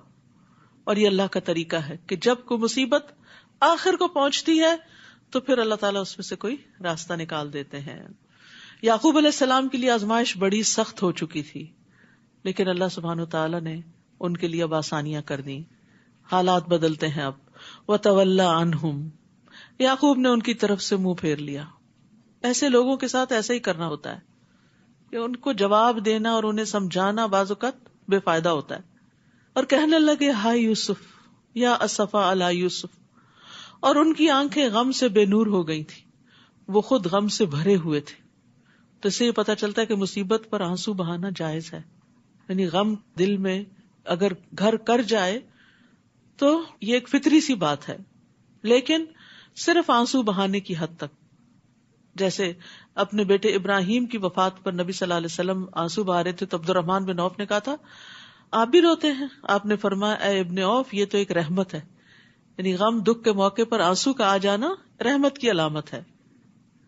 فرمایا آنکھ اشک بار ہے، دل غم زدہ ہے، لیکن ہم زبان سے وہی کہیں گے جس سے ہمارا مالک راضی ہو. اے ابراہیم، تیری جدائی سے یقیناً ہم غمگین ہیں. تو مصیبت کے وقت غم کا ہونا تقوی کے خلاف نہیں، لیکن جزا فضا کرنا منع ہے. چیخنا چلانا اور رونا پیٹنا. یہ حالت دیکھ کر وہ کہنے لگے اللہ کی قسم آپ تو یوسف کو یاد کرتے ہی رہیں گے یہاں تک کہ اپنے آپ کو غم میں گھلا دیں یا ہلاک ہو جائیں. یعقوب نے جواب دیا میں تو اپنی پریشانی اور غم کی فریاد اللہ کے سوا کسی سے نہیں کرتا. انما اشکو بثی وحزنی الی اللہ واعلم من اللہ ما لا تعلمون، اور میں اللہ سے کچھ ایسی چیزیں جانتا ہوں جنہیں تم نہیں جانتے.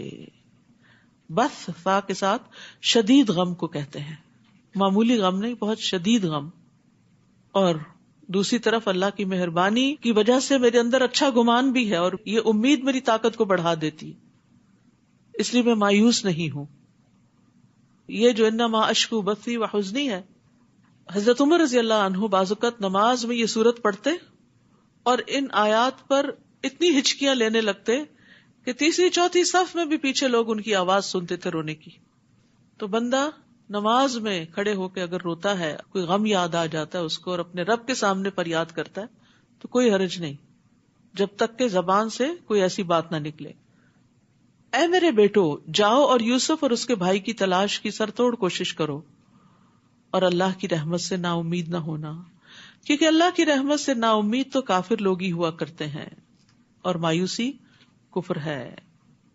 ایک آدمی نے کہا اللہ کے رسول کبیرہ گناہ کون سے ہیں؟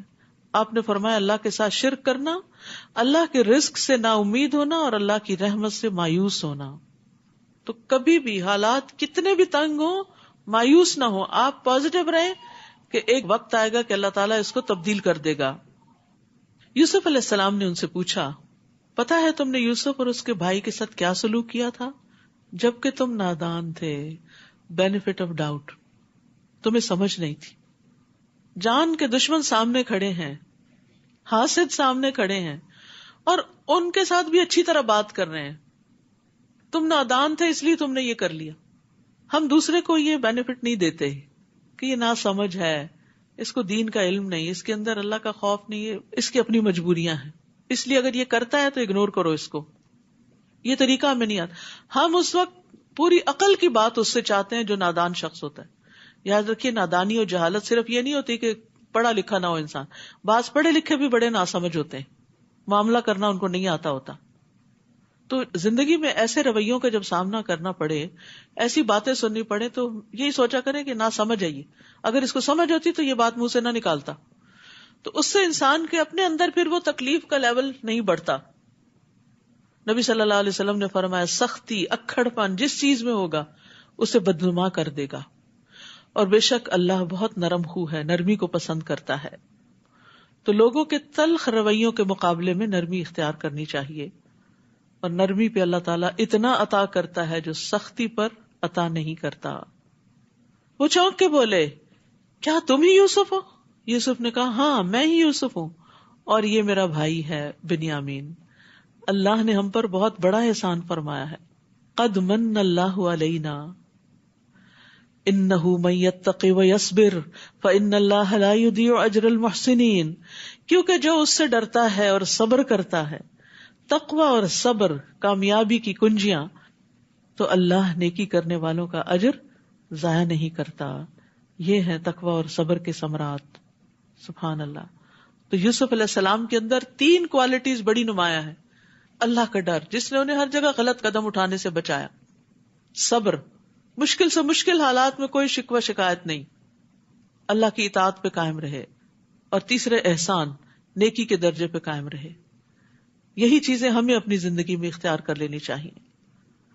وہ کہنے لگے اللہ نے آپ کو ہم پر فضیلت بخشی ہے اور ہم ہی خطا کار تھے. یوسف نے کہا آج تم پر کوئی گرفت نہیں، اللہ تمہیں معاف کر دے، وہ سب سے بڑھ کر رحم فرمانے والا ہے. لا تسریب، کیا مطلب ہے؟ آج کے بعد تم پہ نہ کوئی آر ہوگی نہ کوئی تانو تشنی. ایک ہوتا ہے معاف کر کے کہنا میں نے معاف کیا، پھر جب وہ پرانا قصہ دہرایا گیا تو پھر دو چار سنا دی.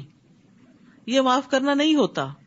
لا تسریب کا مطلب یہ ہے کہ میں آج کے بعد اس بات کو دہراؤں گا بھی نہیں، مینشن بھی نہیں کروں گا کہ تم نے میرے ساتھ یہ کیا تھا، تمہارے اس جرم کا ذکر ہی نہیں کروں گا. لا تسریب علیکم اليوم.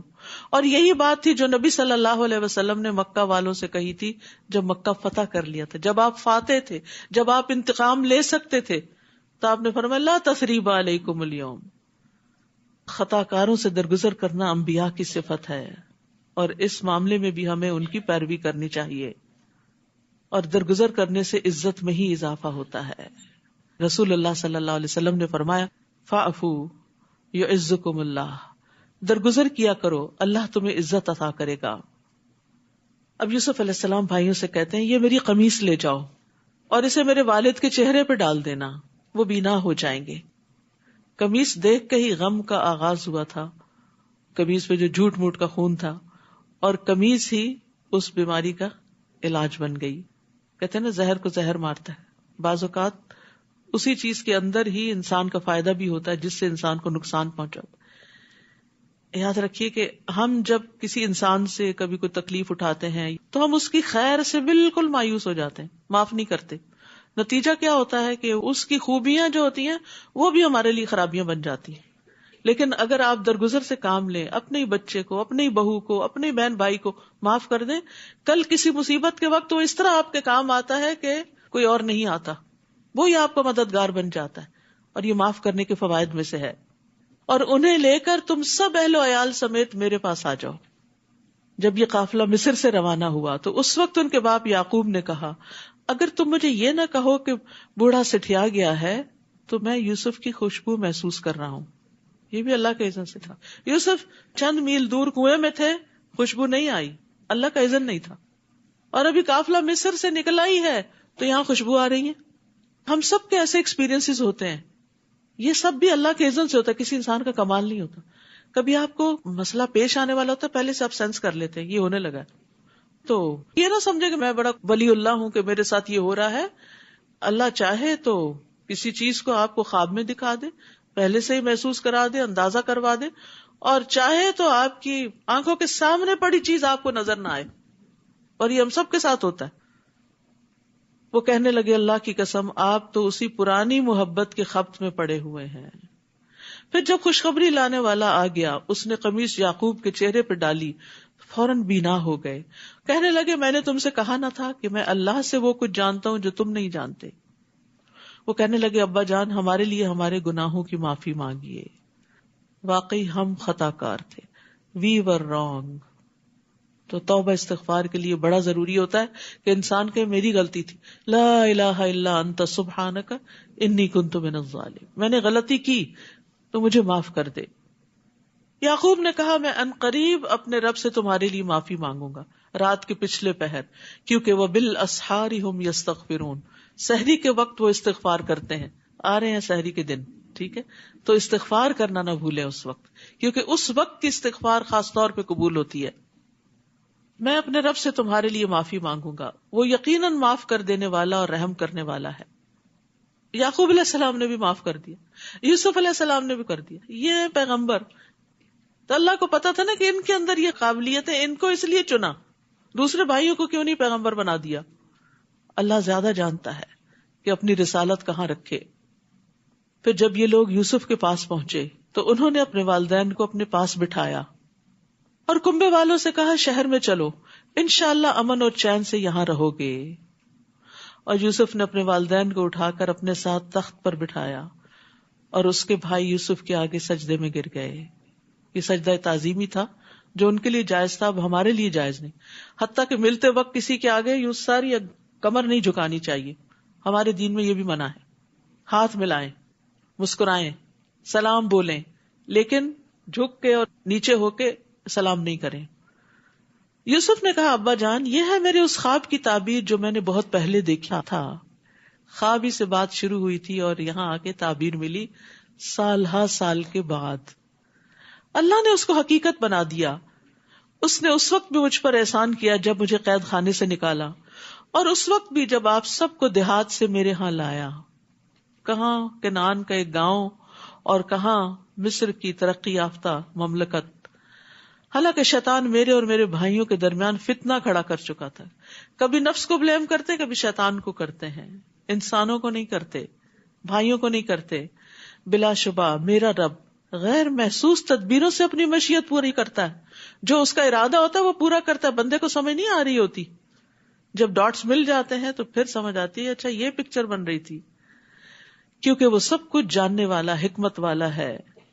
رب قد آتیتنی من الملک وعلمتنی من تأویل الاحادیث فاطر السماوات والارض انت ولی فی الدنیا والآخرہ توفنی مسلما والحقنی بالصالحین.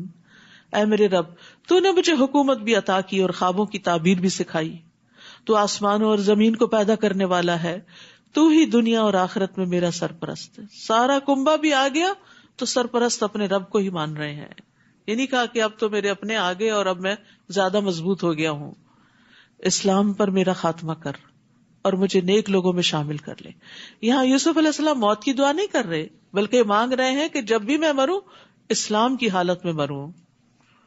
تو تکمیل نعمت کے لیے دنیا میں کتنی بھی بڑی سے بڑی اچیومنٹ آپ کو ہو، بڑی سے بڑی نعمت ملے، لیکن اگر خاتمہ اچھا نہیں نا تو کچھ اچھا نہیں. تو اچھے خاتمے کی دعا کرنی چاہیے. اللہم احسن عاقبتنا فی الامور کلہا واجرنا من خزی الدنیا وعذاب الآخرہ. اور اسی طرح یہ دعا بھی ہے اللہم توفنا مسلمین واحینا مسلمین والحقنا بالصالحین غیر خزایا ولا مفتونین. اور نبی صلی اللہ علیہ وسلم کی آخری دعا کیا تھی؟ اللہم اغفر لی وارحمنی والحقنی بالرفیق الاعلی. تو اچھی صحبت کی دعا دنیا میں بھی مرنے کے بعد بھی. وتوفنا مع الابرار. اللہ دنیا میں بھی نیک لوگوں کا ساتھ اور موت بھی نیک لوگوں کے ہاتھوں میں آئے. ذالک من انباء الغیب نوحیہ الیک. اے نبی صلی اللہ علیہ وسلم یہ قصہ بھی غیب کی خبروں میں سے ہے جس کو ہم آپ کی طرف وحی کر رہے ہیں. آپ اس وقت ان کے پاس تو نہیں تھے جب برادران یوسف نے ایک بات پر اتفاق کر لیا تھا اور اسے عملی جامہ پہنانے کی مکارانہ سازش کر رہے تھے. اور آپ خواہ کتنا ہی چاہیں ان میں سے اکثر لوگ ایمان لانے والے نہیں. قصہ سنتے ہیں، پڑھتے ہیں، جانتے ہیں، عمل نہیں کرتے. آپ اس تبلیغ پر ان سے کچھ بھی نہیں مانگتے. یہ تو تمام اہل عالم کے لیے ایک نصیحت ہے. آسمانوں اور زمین میں کتنی ہی نشانیاں ہیں جن پر یہ لوگ گزرتے ہیں اور ان کی طرف توجہ ہی نہیں کرتے. اور ان میں سے اکثر ایسے ہیں جو اللہ پر ایمان لاتے ہیں مگر ساتھ ہی ساتھ شرک بھی کرتے رہتے ہیں. تو اس لیے بڑا ضروری ہے کہ توحید کو جانیں اور چھوٹے شرک سے بھی بچیں. کیا یہ اس بات سے نڈر ہو گئے ہیں کہ اللہ کا عذاب ان پہ چھا جائے یا یکدم قیامت کی گھڑی آ جائے اور انہیں کچھ خبر نہ ہو؟ آپ ان سے کہہ دیجئے میرا راستہ یہی ہے کہ میں اللہ کی طرف بلاتا ہوں. میں خود بھی اس راہ کو پوری روشنی میں دیکھ رہا ہوں اور میرے پیروکار بھی. اللہ پاک ہے اور مشرکوں سے میرا کوئی واسطہ نہیں، یعنی میں شرک کرنے والوں میں سے نہیں. آپ سے پہلے ہم نے جتنے رسول بھیجے وہ سب مرد ہی تھے، یعنی عورتیں رسول نہیں بنا کر بھیجی گئیں. ایک بھاری ذمہ داری ہوتی ہے تو اس لیے مردوں ہی کو رسول بنا کر بھیجا گیا اور انہی بستیوں کے رہنے والے. دوسرا یہ کہ انہی کی قوم کے اندر سے اٹھائے گئے جن کی طرف ہم وحی کرتے رہے. کیا یہ لوگ زمین میں چلتے پھرتے نہیں ہیں کہ دیکھ لیتے جو لوگ ان سے پہلے گزر چکے ان کا کیا انجام ہوا؟ اور جو لوگ اللہ سے ڈرتے ہیں ان کے لیے آخرت کا گھر ہی بہتر ہے. کیا یہ کچھ سمجھتے نہیں؟ پہلے پیغمبروں کے ساتھ بھی یہی کچھ ہوتا رہا، حتیٰ کہ جب رسول مایوس ہو گئے اور لوگوں کو بھی یقین ہو گیا کہ ان سے جھوٹ بولا گیا ہے تو پیغمبروں کے پاس ہماری مدد آ گئی. پھر ہم جسے چاہتے ہیں بچا لیتے ہیں، تاہم مجرم لوگوں سے ہمارا عذاب ٹالا نہیں جاتا. ان قصوں میں اہل عقل اور خرد کے لیے کافی سامان عبرت ہے. یہ قرآن کوئی ایسی بات نہیں جو گھڑ لی گئی ہو، بلکہ یہ تو اپنے سے پہلی کتابوں کی تصدیق کرتی ہے. اس میں ہر بات کی تفصیل موجود ہے اور ایمان لانے والوں کے لیے یہ ہدایت اور رحمت ہے. سورۃ الرعد.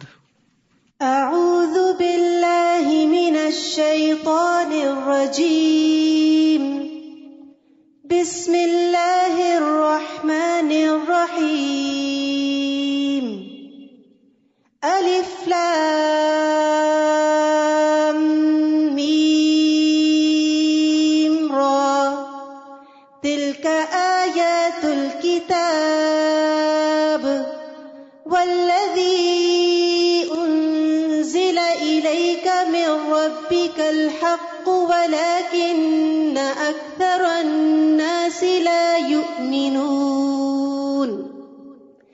اللہ الذی رفع السماوات بغیر عمد ترونها ثم استوى على العرش وسخر الشمس والقمر كل يجري لأجل مسمى يدبر الأمر يفصل الآيات لعلكم بلقاء ربكم توقنون. شروع کرتی ہوں اللہ کے نام سے جو بے انتہا مہربان نہایت رحم فرمانے والا ہے. سورۃ الرعد. الف لام میم را. یہ الکتاب کی آیات ہیں جو آپ کے رب کی طرف سے آپ پر نازل کیا گیا، وہ عین حق ہے، لیکن اکثر لوگ اس بات پر ایمان نہیں لاتے. اللہ وہ ہے جس نے آسمانوں کو ایسے سہاروں کے بغیر بلند کیا جو تمہیں نظر آتے ہوں. پھر اس نے عرش پر قرار پکڑا اور سورج اور چاند کو ایک خاص قانون کا پابند بنایا. اس نظام کی ہر چیز ایک مقررہ مدت تک کے لیے چل رہی ہے. وہی اس کائنات کے نظام کی تدبیر کرتا ہے اور اپنی نشانیاں تفصیل سے بیان کرتا ہے تاکہ تم اپنے رب سے ملاقات کا یقین کرو. تو یاد رکھیے کہ سورج، چاند، ستارے یہ سب اللہ کے بنائے ہوئے ہیں اور اس نے بندوں کے لیے مسخر کر رکھے ہیں کہ وہ ان کو فائدہ پہنچائیں. اور خاص طور پر سورج اور چاند کا ذکر اس لیے کہ وہ سب سے نمایاں نشانیاں ہیں جو انسان کو نظر آتی ہیں. وہی تو ہے جس نے زمین کو پھیلا دیا اور اس میں سلسلہ کوہ اور نہریں بنا دی اور ہر طرح کے پھلوں کی دو دو قسمیں بنائی. وہی دن پر رات کو طاری کرتا ہے. سوچنے سمجھنے والے لوگوں کے لیے ان باتوں میں بہت سی نشانیاں موجود ہیں. نیز زمین میں کئی قطعات ہیں جو باہم ملے ہوتے ہیں. ان میں انگور کے باغ، کھیتی اور کھجوریں ہیں جن میں سے کچھ جڑ سے ملی ہوتی ہیں اور کچھ نہ ملی ہوئی، اور ان قطعات کو ایک ہی طرح کے پانی سے سیراب کیا جاتا ہے، مگر مزے میں ہم کسی کو بہتر بنا دیتے ہیں اور کسی کو کمتر. ان چیزوں میں بھی اہل عقل کے لیے کئی نشانیاں ہیں. سبحان اللہ، ایک ہی مٹی، ایک ہی بیج، ایک ہی درخت، ایک ہی پانی، ایک ہی روشنی، ایک پھل میٹھا اور ایک کھٹا، ایک بڑا اور ایک چھوٹا، ایک لذیذ اور ایک غیر لذیذ. یہ فرق کون رکھتا ہے؟ یہ اللہ ہی فرق کرتا ہے. اور اگر آپ تعجب کرتے ہیں تو اس سے بھی عجیب تر ان لوگوں کی بات ہے جو کہتے ہیں کہ جب ہم مٹی بن جائیں گے تو کیا از سر نو پیدا ہوں گے؟ یہی لوگ ہیں جنہوں نے اپنے رب کا انکار کیا، اور ایسے ہی لوگوں کی گردنوں میں طوق ہوں گے. یہی لوگ اہل دوزخ ہیں جس میں وہ ہمیشہ رہیں گے. یہ لوگ بھلائی سے پہلے آپ سے برائی کے لیے جلدی مچا رہے ہیں، حالانکہ ان سے پیشتر ان جیسے لوگوں پر عذاب آنے کی کئی مثالیں گزر چکی ہیں، اور آپ کا رب لوگوں کے ظلم کے باوجود انہیں معاف کر دینے والا ہے، کیونکہ اگر پکڑنے لگے تو کوئی نہ بچے. اور یہ بھی یقینی بات ہے کہ آپ کا رب سخت عذاب دینے والا ہے. تو یہاں پر امید اور خوف کا اعتدال بتایا گیا ہے، یعنی اللہ تعالیٰ لوگوں کو معاف بھی کرتا ہے، ان کی پردہ پوشی بھی کرتا ہے، حالانکہ وہ ظلم کرتے ہیں، دن رات غلطیاں کرتے ہیں. اور اس کے ساتھ ساتھ اللہ تعالیٰ نے اس بات کا بھی ذکر کر دیا کہ وہ سخت عذاب دینے والا ہے، تاکہ لوگ امید اور خوف میں اعتدال رکھیں. اور یہ بھی کہ خوف کے مقابلے میں امید غالب ہونی چاہیے. بعض لوگ ہوتے ہیں وہ اپنے گناہوں پہ اتنے پریشان رہتے ہیں کہ ان کی امید ہی ختم ہو جاتی ہے. یہ بھی نہیں ہونا چاہیے. انس رضی اللہ عنہ سے روایت ہے کہ نبی صلی اللہ علیہ وسلم ایک نوجوان کے پاس گئے، وہ نزع کی حالت میں تھا. آپ نے فرمایا تم خود کو کیسا پا رہے ہو؟ بولا یا رسول اللہ میں اللہ سے مغفرت کی امید رکھتا ہوں لیکن اپنے گناہوں سے ڈرتا بھی ہوں. اس پر رسول اللہ صلی اللہ علیہ وسلم نے فرمایا جس بندے کے دل میں ایسے موقع پر خوف اور امید دونوں جمع ہو جائیں تو اللہ اس کو وہ چیز دیتا ہے جس کی وہ امید رکھتا ہے اور اس سے بچا لیتا ہے جس سے وہ ڈرتا ہے. تو یاد رکھیے امید کو غالب رہنا چاہیے، اللہ سے حسن ظن رکھنا چاہیے، اچھے خیالات زیادہ رکھنے چاہیے بجائے اس کے کہ انسان ہر وقت صرف پریشان ہی رہے. کافر لوگ یہ کہتے ہیں کہ اس نبی پر اس کے رب کی طرف سے کوئی معجزہ کیوں نہیں اتارا گیا؟ اے نبی آپ اس فکر میں نہ پڑیں، آپ تو صرف ایک ڈرانے والے ہیں اور ہر قوم کے لیے ایک رہنما ہوا ہے. اللہ یعلم ما تحمل كل انثى وما تغیض الارحام وما تزداد وكل شيء عنده بمقدار. اللہ تو وہ ہے کہ ہر ایک مادہ جو کچھ اپنے پیٹ میں اٹھائے ہوئے ہے اسے جانتا ہے، اور جو کچھ ان کے پیٹوں میں کمی بیشی ہوتی رہتی ہے وہ اسے بھی جانتا ہے، اور اس کے ہاں ہر چیز کی ایک مقدار مقرر ہے. اس صورت کے اندر ایک خاص چیز آپ دیکھیں گے کہ دو مختلف چیزوں کا کثرت سے ذکر کیا گیا ہے. جیسے خوف اور امید کا ذکر کیا گیا، چاند اور سورج کا ذکر کیا گیا، یہاں پر مادہ کے پیٹ میں جو کچھ ہوتا ہے اور جو نہیں ہوتا اس کا ذکر کیا گیا. عالم الغیب والشہادہ، غیب اور حاضر کا ذکر کیا گیا. الکبیر المتعال، وہ چھپی اور ظاہر ہر طرح کی باتوں کو جاننے والا ہے، سب سے بڑا عالی شان والا ہے. پھر آپ دیکھیے تم میں سے اگر کوئی اپنی بات کو مخفی طور پر کہے یا پکار کے کہے، مخفی اور ظاہر، وہ اس کے لیے برابر ہے. اسی طرح اگر کوئی رات کی تاریکی میں چھپا ہو یا دن کی روشنی میں چل رہا ہو اس کے لیے برابر ہے. پھر تضاد، دو چیزوں کا کمپیریزن. ہر شخص کے آگے اور پیچھے پھر دو چیزیں آ گئی. اللہ کے مقرر کردہ نگران ہوتے ہیں جو اللہ کے حکم سے اس کی حفاظت کرتے ہیں. اللہ تعالیٰ کسی قوم کی اچھی حالت کو اس وقت تک نہیں بدلتا جب تک وہ اپنے اوصاف خود نہ بدل دے، یعنی گناہ کر کے. اور جب اللہ تعالیٰ کسی قوم پر مصیبت ڈالنے کا ارادہ کر لے تو پھر کوئی اسے ٹال نہیں سکتا، نہ ہی اس کے مقابلے میں کوئی اس کا مددگار ہو سکتا ہے. تو یہاں ایک بڑی خوبصورت بات بتائی گئی ہے ہمیں کہ ہر شخص کے آگے اور پیچھے اللہ کے مقرر کردہ نگران ہوتے ہیں جو اللہ کے حکم سے اس کی حفاظت کرتے ہیں. سبحان اللہ، ہمیں پتہ بھی نہیں اور ہماری لا علمی کے باوجود ہماری حفاظت ہو رہی ہے جنات سے، ضرر رساں انسانوں اور کیڑوں مکوڑوں سے. مجاہد کہتے ہیں کہ ہر انسان پر ایک فرشتہ مقرر ہے جو نیند کی حالت میں اور جاگتے ہوئے اس کی جنات، انسانوں اور کیڑوں مکوڑوں سے حفاظت کرتا ہے، سوائے اس چیز کے جس کی اللہ نے اجازت دی ہو تو وہ اس شخص کو پہنچ کے رہتی، وہ مصیبت آ جاتی. کعب احبار کہتے ہیں اگر اللہ عز و جل نے تم پر فرشتے مقرر نہ کیے ہوتے جو تمہارے کھانے، تمہارے پینے، تمہارے پردے کی چیزوں میں تمہارا دفاع نہ کرتے تو جن تمہیں اچک کے لے جاتے، یعنی جو تمہارے دشمن ہیں وہ تمہیں چھوڑتے نہ. اسی طرح اعمال ریکارڈ کرنے والے فرشتے بھی موجود ہیں اور وہ انسان کے اچھے برے سارے اعمال لکھ رہے ہیں، جمع کر رہے ہیں، ریکارڈ کر رہے ہیں. اور اعمال پر محافظ فرشتے بھی ہوتے ہیں.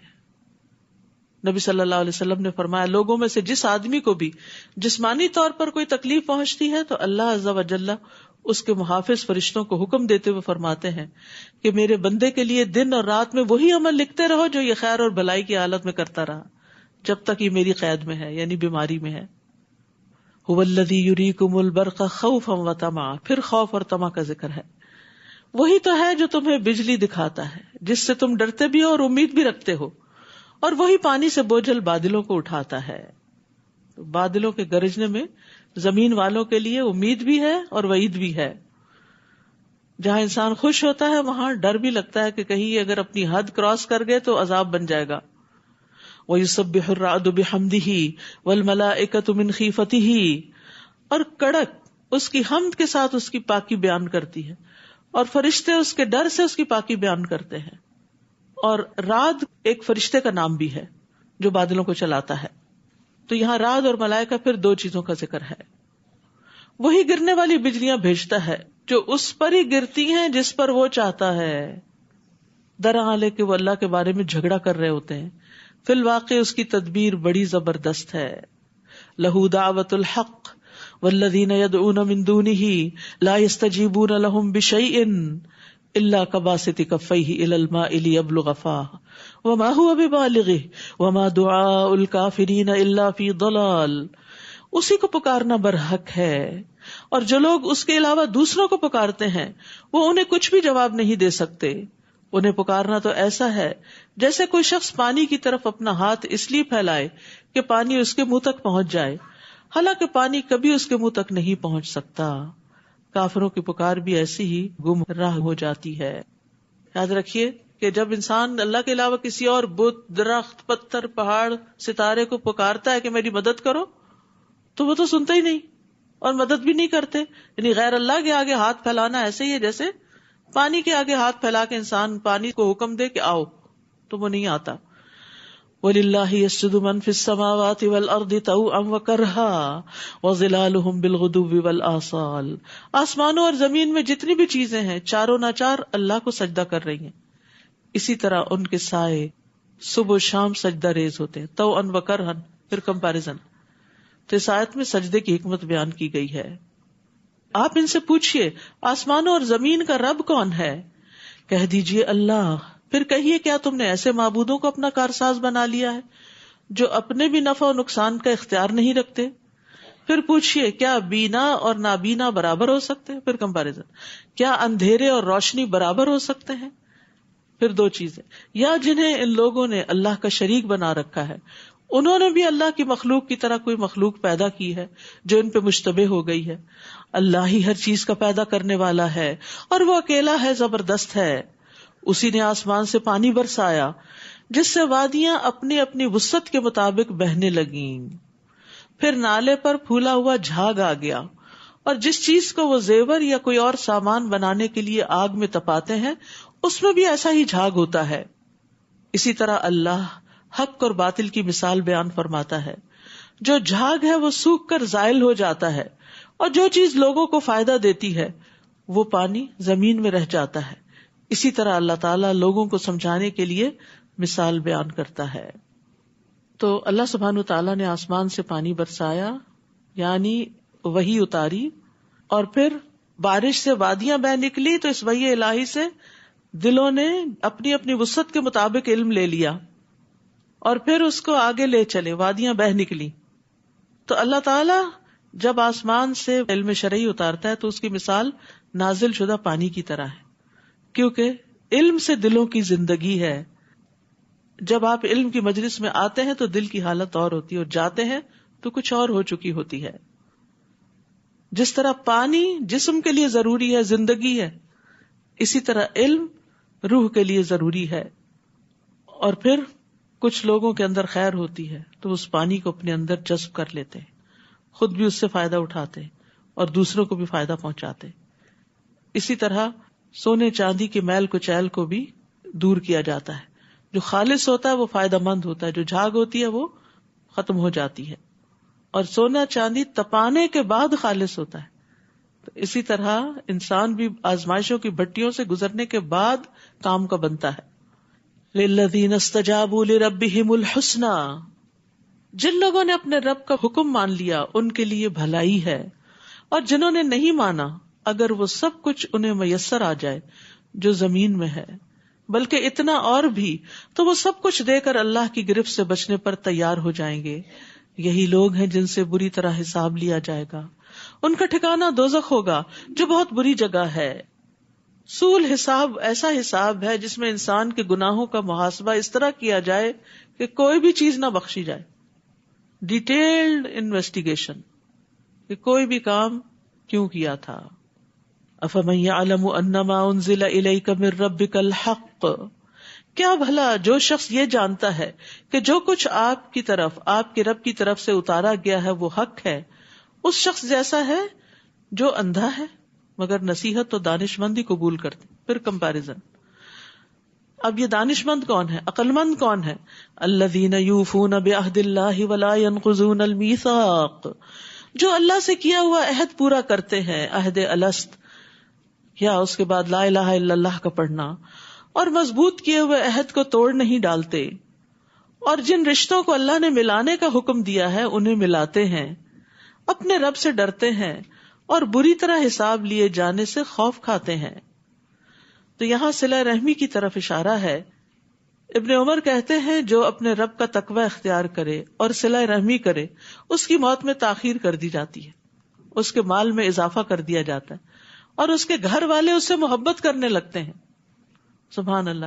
یعنی آپ رشتوں کے ساتھ احسان کا رویہ اختیار کرتے ہیں تو وہ آپ سے جواباً پھر محبت کا رویہ اختیار کرتے ہیں. رسول اللہ صلی اللہ علیہ وسلم نے فرمایا جو شخص صلہ رحمی کے لیے جتنا عطیہ دیتا ہے، جیسا گفٹ دیتا ہے، جتنا خرچ کرتا ہے، اللہ اس کے مال میں اتنا ہی اضافہ کر دیتا ہے.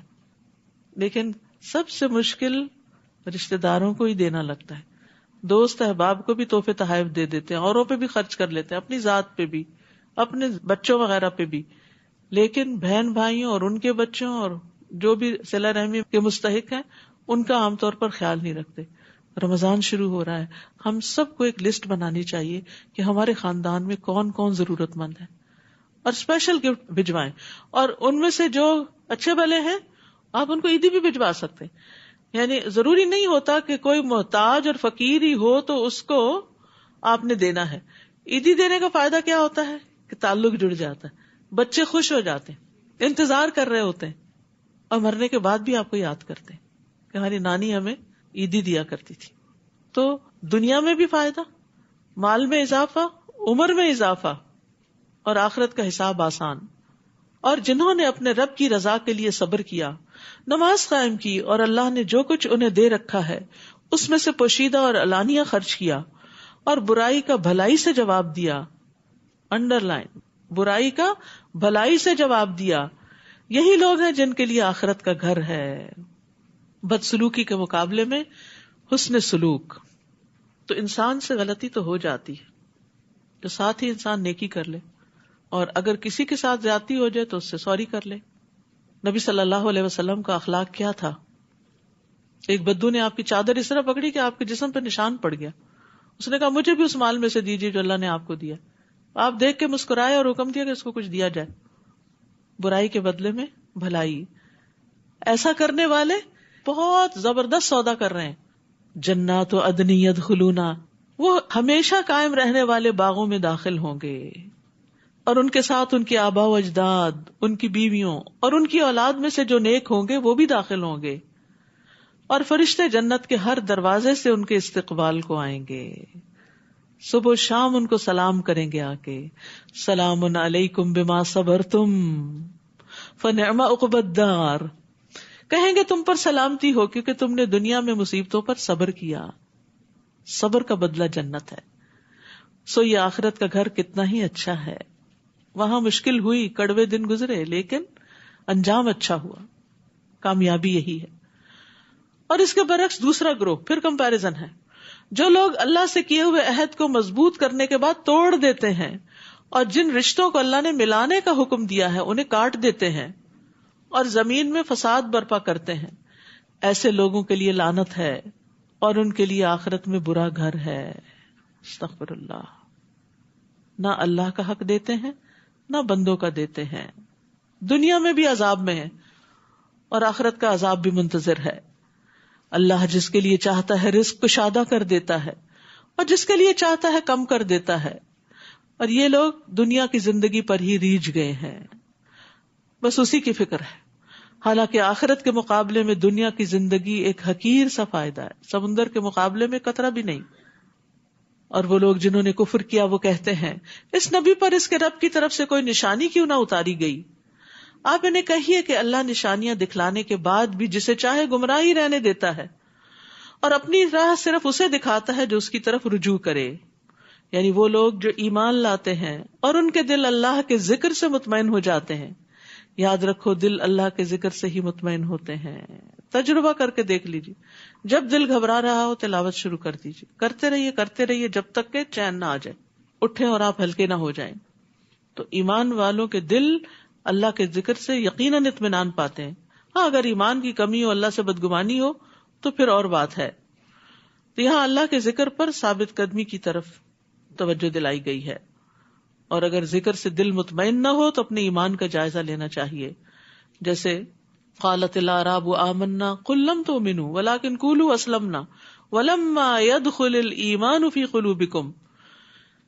دیہاتی کہتے ہیں ہم ایمان لائے، کہہ دیجئے تم ایمان نہیں لائے، یہ کہو ہم مسلمان ہو گئے، ہم بھی پیدائشی مسلمان ہیں. شعوری ایمان تمہارے اندر کم ہی داخل ہوتا ہے. اگر وہ ہو تو ذکر لازماً فائدہ دے، اور ابھی تمہارے دلوں میں ایمان داخل نہیں ہوا. جب ایمان ہی داخل نہیں ہو تو اطمینان کہاں سے داخل ہو؟ اور یاد رکھیے راحت پانے کا سب سے بڑا ذریعہ قرآن ہے. یہ ایمان کی مشل ہے، اطمینان کا راستہ ہے. اور ذکر کرنے والے اور نہ کرنے والے کی مثال زندہ اور مردہ کسی ہے. کون ہے یہ ذکر کرنے والے؟ الذین آمنوا وعملوا الصالحات. صرف ذکر ہی نہیں کرتے، نیک عمل بھی کرتے ہیں. جو لوگ ایمان لائے اور انہوں نے نیک عمل کیے ان کے لیے خوشحالی بھی ہے اور عمدہ ٹھکانہ بھی. اسی طرح ہم نے آپ کو ایسی امت میں بھیجا ہے جس سے پہلے کئی امتیں گزر چکی ہیں، تاکہ آپ انہیں وہ کچھ پڑھ کر سنائیں جو ہم نے آپ کی طرف وحی کی ہے، لیکن وہ رحمان کا انکار کر رہے ہیں. ان سے کہیے کہ میرا رب تو وہی ہے جس کے سوا کوئی الہ نہیں، میں نے اسی پر بھروسہ کیا اور اسی کے ہاں مجھے واپس جانا ہے. اور اگر قرآن ایسا ہوتا کہ اس کے زور سے پہاڑ چلائے جا سکتے یا زمین کے طویل فاصلے فوراً طے کیے جا سکتے یا اس کے ذریعے مردوں سے کلام کیا جا سکتا تو بھی یہ کافر ایمان نہ لاتے. یعنی ایسے کرشمے بھی دکھائے جاتے تو نہ مانتے. بلکہ ایسے سب امور اللہ ہی کے اختیار میں ہے. کیا اہل ایمان ابھی تک کافروں کی مکتوبہ نشانی آنے سے مایوس نہیں ہوئے؟ کیونکہ اگر اللہ چاہتا تو نشانی کے بغیر بھی تمام لوگوں کو ہدایت دے سکتا تھا، اور کافروں کو تو ان کی کرتوتوں کی وجہ سے کوئی نہ کوئی مصیبت پہنچتی ہی رہے گی یا ان کے گھر کے قریب اترتی رہے گی، حتیٰ کہ اللہ کا وعدہ یعنی عذاب آ جائے. یقیناً اللہ اپنے وعدے کی خلاف ورزی نہیں کرتا. آپ سے پہلے بھی رسولوں کا مذاق اڑایا جا چکا ہے. میں نے پہلے تو کافروں کو کچھ مہلت دی، پھر آخر کار انہیں پکڑ لیا. تو دیکھ لو میرا عذاب کیسا سخت تھا. بھلا وہ ذات جو ہر نفس کی کمائی پہ نظر رکھتی ہے انہیں بغیر سزا کے چھوڑ دے گی، جبکہ انہوں نے اللہ کے شریک بنا رکھے ہیں. آپ ان سے کہیے ان شریکوں کے نام تو لو. تم اللہ کو ایسی چیز کی خبر دیتے ہو جو زمین میں موجود تو ہے مگر وہ اسے نہیں جانتا، یا جو کچھ منہ میں آئے کہہ ڈالتے ہو. بلکہ کافروں کے لیے ان کے مکر خوشنما بنا دیے گئے ہیں اور وہ راہ راست سے روک دیے گئے ہیں، اور جسے اللہ گمراہ کرے اسے کوئی ہدایت دینے والا نہیں. یعنی یہ دراصل ان کی چال ہے، مکر ہے کہ انہوں نے غیر اللہ کو الہ بنا رکھا ہے. ان کے لیے دنیا کی زندگی میں بھی سزا ہے اور آخرت کا عذاب تو اس سے سختر ہوگا، اور اللہ سے انہیں کوئی بچانے والا بھی نہ ہوگا. جس جنت کا پرہیزگاروں سے وعدہ کیا گیا ہے اس کی شان یہ ہے کہ اس میں نہریں جاری ہیں، اس کے پھل اور اس کا سایہ دائمی ہے. یہ تو انجام ہے ان لوگوں کا جو ڈرتے رہے، اور جو کافر ہیں ان کا انجام دوزخ ہے. اور جن لوگوں کو ہم نے اس سے پہلے کتاب دی تھی وہ اس کتاب سے خوش ہوتے ہیں، یعنی پچھلی کتابوں والے قرآن سے خوش ہوتے ہیں جو آپ کی طرف نازل کی گئی. اور ان کے گروہوں میں کچھ ایسے ہیں جو اس قرآن کے بعض حکموں کا انکار کرتے ہیں، یہ سب نہیں مانتے. آپ ان سے کہیے مجھے تو بس یہی حکم ہوا ہے کہ میں اللہ تعالیٰ کی عبادت کروں اور اس کے ساتھ کسی کو شریک نہ ٹھہراؤں. میں اسی کی طرف بلاتا ہوں اور اسی کے ہاں مجھے جانا ہے. اسی طرح ہم نے اس قرآن عربی کو محکم بنا کر اتارا ہے. اب اگر اس علم کے بعد جو آپ کے پاس آ چکا ہے آپ نے ان لوگوں کی خواہشات کی پیروی کی تو اللہ کے مقابلے میں آپ کا نہ کوئی حمایتی ہوگا اور نہ ہی اس کی گرفت سے بچانے والا کوئی. آپ سے پہلے ہم نے بہت سے رسول بھیجے اور انہیں ہم نے بیوی بچوں والا ہی بنایا تھا، اور کسی رسول میں یہ طاقت نہ تھی کہ اللہ کے حکم کے بغیر کوئی معجزہ لا دکھاتا. ہر دور کے لیے ایک کتاب ہے، اللہ جو چاہے اس سے مٹا دیتا ہے اور جو چاہے برقرار رکھتا ہے، اور اصل کتاب اسی کے پاس ہے. تو اس سے پتہ چلتا ہے کہ تقدیر اللہ کے ہاتھ میں ہے. لوح محفوظ میں کچھ لکھا جائے، مٹا دیا جائے، تقدیر بنے بگڑے، وہ سب اللہ کے فیصلوں سے ہی ہوتا ہے. دعا جو ہے وہ تقدیر کو بدل دیتی ہے. ٹھیک ہے. اور اسی طرح صلہ رحمی سے بھی فائدہ ہوتا ہے. اے نبی جس عذاب کی ہم ان کافروں کو دھمکی دے رہے ہیں اس کا کچھ حصہ خواہ آپ کے جیتے جی آپ کو دکھا دیں یا آپ کے وفات پا جانے کے بعد انہیں عذاب دیں، آپ کے ذمہ تو پہنچانا ہی ہے اور حساب لینا ہمارا کام ہے. کیا وہ دیکھتے نہیں کہ ہم ان کے لیے زمین کو اس کی تمام اطراف سے گھٹاتے جا رہے ہیں؟ اور اللہ ہی فیصلہ کرتا ہے جس کے فیصلے پر کوئی نظر ثانی کرنے والا نہیں، اور وہ فوراً حساب لے لینے والا ہے. زمین کا گھٹانا دو طرح سے، یہ بات تو سائنٹیفکلی بھی پروو ہو چکی ہے کہ زمین سکڑ رہی ہے، کم ہو رہی، اور یہاں پر زمین کا سکڑنا اس معنی میں بھی ہے کہ زیادہ لوگ مسلمان ہو رہے ہیں اور اہل کفر کے لیے زمین تنگ ہوتی جا رہی ہے. جو لوگ ان سے پہلے گزر چکے ہیں وہ بھی بڑی چالیں چل چکے ہیں، مگر چال تو پوری کی پوری اللہ کے پاس ہے. وہ جانتا ہے ہر شخص کیا کچھ کر رہا ہے، اور جلد ہی انکار کرنے والوں کو معلوم ہو جائے گا کہ آخرت کا گھر کس کے لیے ہے. یعنی آنکھیں بند ہوتے ہی حقیقت سامنے آ جائے گی. کافر آپ سے کہتے ہیں آپ رسول نہیں، آپ کی رسالت کا انکار کرتے ہیں. آپ ان سے کہیے میرے اور تمہارے درمیان اللہ کی گواہی کافی ہے، اور ہر اس شخص کی بھی جو الہامی کتاب کا علم رکھتا ہے وہ بھی پہچانتا ہے کہ میں اللہ کا رسول ہوں، ہے کہ میں اللہ کا رسول ہوں، ہے کہ میں اللہ کا رسول ہوں.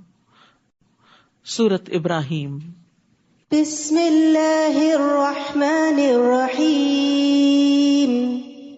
الف لام را کتاب انزلناہ الیک لتخرج الناس من الظلمات الى النور لتخرج الناس من الظلمات إلى النور بإذن ربهم إلى صراط العزيز الحميد. شروع کرتی ہوں اللہ کے نام سے جو بے انتہا مہربان نہایت رحم فرمانے والا ہے. الف لام را کتاب انزلناہ الیک لتخرج الناس من الظلمات الى النور بإذن ربهم الى صراط العزیز الحمید. الف لام را، یہ کتاب ہم نے آپ کی طرف اس لیے اتاری ہے کہ آپ لوگوں کو اندھیروں سے نکال کر روشنی کی طرف لائیں. یہ جہالت کے اندھیرے، کفر کے اندھیرے، غموں کے اندھیرے، پریشانیوں کے اندھیرے، مایوسی کے اندھیرے، کتاب ان سارے اندھیروں سے انسان کو نکالتی ہے، اور یہ اس کتاب کے آنے کا مقصد ہے. یعنی ان کے رب کے حکم سے لوگوں کو اس راہ کی طرف لائیں جو غالب اور قابل حمد اللہ تعالیٰ کی راہ ہے، یعنی صراط مستقیم کی طرف لائیں. اللہ جو آسمانوں اور زمین کی تمام موجودات کا مالک ہے، یعنی کون ہے اللہ جس کی طرف لائیں؟ جو ہر چیز کا مالک ہے.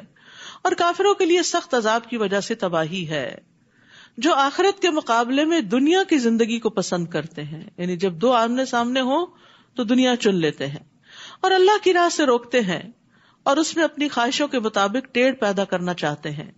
یہی لوگ گمراہی میں دور تک نکل گئے ہیں. تو یہاں یستحبون کا لفظ استعمال ہوا ہے جس کا معنی ہوتا ہے دنیا کو ناجائز طریقے سے طلب کرنا. تو جو شخص بھی آخرت کی نعمتوں کے مقابلے میں دنیا اور اس کی زینت کو ترجیح دیتا ہے، دنیا کی نعمتوں میں زندہ رہنا چاہتا ہے، اس کو پسند کرتا ہے، اور اس کے ساتھ ساتھ اللہ کی طرف جانے سے لوگوں کو روکتا ہے، کیونکہ جو خود دنیا سے محبت رکھتے ہیں، جن کا مقصد دنیا ہی دنیا ہوتا ہے، وہ اگر کسی کو دیکھیں کہ وہ دنیا سے ذرا کنارہ کشی کر کے اللہ کی طرف جا رہا ہے تو اس کے بھی پیچھے پڑ جاتے ہیں اور اس کو بھی روکتے ہیں. وَمَا أَرْسَلْنَا مِن رَّسُولٍ إِلَّا بِلِسَانِ قَوْمِهِ، اور ہم نے جو بھی رسول بھیجا اس نے اپنی قوم کی زبان میں ہی پیغام دیا تاکہ لینگویج بیریئر نہ ہو، تاکہ وہ ان کے لیے ہر بات واضح طور پر بیان کر سکے، میسج تھرو ہو جائے. پھر اللہ جسے چاہتا ہے گمراہ کرتا ہے اور جسے چاہتا ہے ہدایت دیتا ہے، اور وہ ہر چیز پر غالب اور حکمت والا ہے. اور ہم نے موسیٰ کو اپنے معجزے دے کر بھیجا اور حکم دیا کہ اپنی قوم کو اندھیروں سے نکال کر روشنی میں لاؤ، اور انہیں اللہ تعالیٰ کے ایام واقعات عذاب الہی سے عبرت دلاؤ. ان واقعات میں ہر صبر اور شکر کرنے والے کے لیے بہت سے عبرت کے نشان ہیں. یعنی لکل صبار شکور، اور یہ جملہ کئی جگہ پر آیا ہے. تو خوشحالی یا تکلیف، نعمتیں یا مصائب، ان باتوں کے ذریعے اللہ تعالیٰ آزماتا ہے. تو تکلیف میں صبر کریں اور نعمت پہ شکر کریں تو اللہ تعالیٰ کی طرف سے پھر توفیق حاصل ہوتی ہے نیک کام کرنے کی. اور شکر کیا ہوتا ہے؟ شکر کا لفظ ہم بہت دفعہ پڑھتے ہیں لیکن ہم صرف لفظ ہی دہرا دیتے ہیں. شکر کہتے ہیں نعمت دینے والے کی نعمت کا عاجزی، انکساری اور محبت سے اعتراف کرنا کہ اللہ نے دی ہے. یہ ابن قیم کہتے ہیں بس جو شخص نعمت کو نہیں پہچانتا کہ یہ نعمت ہے، جیسے اسلام نعمت ہے یا کوئی تکلیف بھی نعمت ہے، بلیسنگ ان ڈسگائز، وہ اس سے جاہل ہے تو وہ اس کا شکر بھی ادا نہیں کرتا. اسی لیے مومن تکلیف میں بھی اللہ کا شکر ادا کرتا ہے کہ یہ بھی کسی فائدے کے لیے آئی ہے، یا تو دنیا کا کوئی ہوگا یا آخرت کے گناہ معاف ہوں گے. پھر وہ کہتے ہیں جو نعمت کو تو پہچانتا ہے لیکن اس نعمت کے دینے والے کو نہیں پہچانتا، یہ بھی شکر نہیں. پھر کہتے ہیں جو نعمت اور نعمت دینے والے کو پہچانتا ہے لیکن اس نعمت کا انکار کرتا ہے تو وہ بھی ناشکرا ہے. جو نعمت عطا کرنے والے کو پہچانتا ہے، اس کا اقرار بھی کرتا ہے، اس کا انکار نہیں کرتا، لیکن نعمت دینے والے کے لیے عاجزی اختیار نہیں کرتا، نہ اس سے محبت کرتا ہے، نہ اس سے راضی ہوتا ہے، وہ بھی شکر ادا نہیں کرتا. تو شکر کیا ہے؟ نعمت دینے والے کو پہچاننا، نعمت کا اقرار، نعمت دینے والے کے لیے عاجزی اختیار کرنا، اس سے محبت کرنا، اس سے راضی ہونا، اور اس نعمت کو دینے والے کی محبوب جگہ اور اس کی اطاعت کے کام میں خرچ کرنا. تو دراصل یہ ہے شکر، جسے شکر ادا کرنا کہتے ہیں. اور ایک کتاب ہے شکر گزار کہاں ہے، اس میں یہ پیسج پورا شکر کی تعریف میں لکھا ہوا ہے، اگر آپ لوگوں کو چاہیے. اور ویسے بھی شکر گزاری کے فائدے اس میں بہت سے پتہ چلتے ہیں، تو بک سٹور سے ضرور لیجیے، کیونکہ ایسی کتابیں جو ہیں وہ علم میں اضافہ کرتی ہیں اور علم روشنی ہوتی ہے، اور انسان اس سے پھر خیر اور بھلائی کی طرف جاتا ہے. اور خصوصاً شکر ادا کرنا جو انسان کو پازیٹیو بنا دیتا ہے. اور یاد کرو جب موسیٰ نے اپنی قوم سے کہا، اللہ کے اس احسان کو یاد کرو جو اس نے تم پر کیا، جب اس نے تمہیں فرعونیوں سے نجات دی. وہ تمہیں بری طرح سزا دیتے تھے، تمہارے بیٹوں کو تو مار ڈالتے تھے اور تمہاری عورتوں کو زندہ بچا رکھتے تھے، اور اس میں تمہارے رب کی طرف سے بہت بڑی آزمائش تھی. اور جب تمہارے رب نے اعلان کیا تھا اگر تم شکر ادا کرو گے تو تمہیں اور زیادہ دوں گا، لئن شکرتم لازیدنکم، اور اگر ناشکری کرو گے تو پھر میرا عذاب بھی بڑا سخت ہے. تو انعام پر، نعمت پر انسان اگر شکر ادا کرے تو اللہ کا فضل بھی بڑھ جاتا ہے. اور وہ فضل کیا ہوتا ہے؟ مزید نیک کاموں کی توفیق ملتی جاتی ہے اور اس پر اجر بھی ملتا ہے. شکر سے نعمت قید ہو جاتی ہے. بیماری میں بھی انسان اگر شکر ادا کرے تو اللہ تعالیٰ پہلے سے اچھی صحت دے دیتا ہے. بیماری صحت کا باعث بن جاتی ہے، کئی چھپے ہوئے امراض درست ہو جاتے ہیں. لیکن اس کے برعکس ناشکری پر کہ ہائے واہ ویلا مچا دے انسان اور کہ وائے می، تو پھر کیا ہوتا ہے؟ اس پر اللہ کی ناراضگی آتی ہے. ہر حال میں شکر کے کلمات ادا کرتے رہنا چاہیے. اور خواتین کو خصوصاً شکر ادا کرنے میں مشکل ہوتی ہے، جس کی طرف نبی صلی اللہ علیہ وسلم نے توجہ بھی دلائی کہ وہ شوہروں کی شکر گزار نہیں ہوتی. ان کی طرف سے جو ملتا ہے اس کا کوئی ذکر نہیں، اور کوئی تکلیف پہنچے تو سب کو نشر. اور موسیٰ نے تم سے کہا اگر تم اور جو بھی روئے زمین پر موجود ہے سب کے سب کفر کرو گے تو بھی اللہ تم سب سے بے نیاز ہے، کیونکہ وہ خود اپنی ذات میں محمود ہے. کیا تمہیں ان لوگوں کے حالات نہیں پہنچے جو تم سے پہلے گزر چکے ہیں، جیسے نوح، عاد اور سمود کی قومیں، اور ان کے بعد آنے والے لوگوں کے حالات جنہیں صرف اللہ ہی جانتا ہے. ان کے پاس ان کے رسول واضح دلائل لے کر آئے تو انہوں نے اپنے ہاتھ اپنے منہ میں دے لیے اور کہنے لگے جو پیغام تم لائے ہو ہم اس کا انکار کرتے ہیں، اور جس بات کی طرف تم ہمیں بلاتے ہو اس سے ہم ایسے شک میں پڑ گئے جو ہمیں بے چین کر رہا ہے. رسولوں نے انہیں کہا کیا اس اللہ کے بارے میں شک ہے جو آسمانوں اور زمین کا پیدا کرنے والا ہے؟ وہ تمہیں بلاتا ہے کہ تمہارے گناہ معاف کر دے اور ایک معین عرصے تک تمہیں مہلت بھی دیتا ہے. وہ کہنے لگے تم تو ہمارے ہی جیسے انسان ہو، تم چاہتے یہ ہو کہ ہمیں ان معبودوں سے روک دو جنہیں ہمارے باپ دادا پوجتے تھے، ہمارے پاس کوئی واضح معجزہ تو لاؤ. یعنی الٹا پیغمبروں کی نیت پہ شک کیا، ان کے بات کو ٹویسٹ کیا اور کچھ سے کچھ بنا دیا. پیغمبر کس چیز کی طرف بلا رہے تھے اور وہ اس کو کس طرح انٹرپریٹ کر رہے تھے. اور جو بھی اللہ کی طرف بلاتا ہے ضروری نہیں کہ لوگ اس کی بات سمجھ جائیں، بعض اوقات وہ اس کو غلط معنی دیتے ہیں اور خوب تنقید کرتے ہیں، حالانکہ آپ نے وہ بات کہی نہیں ہوتی.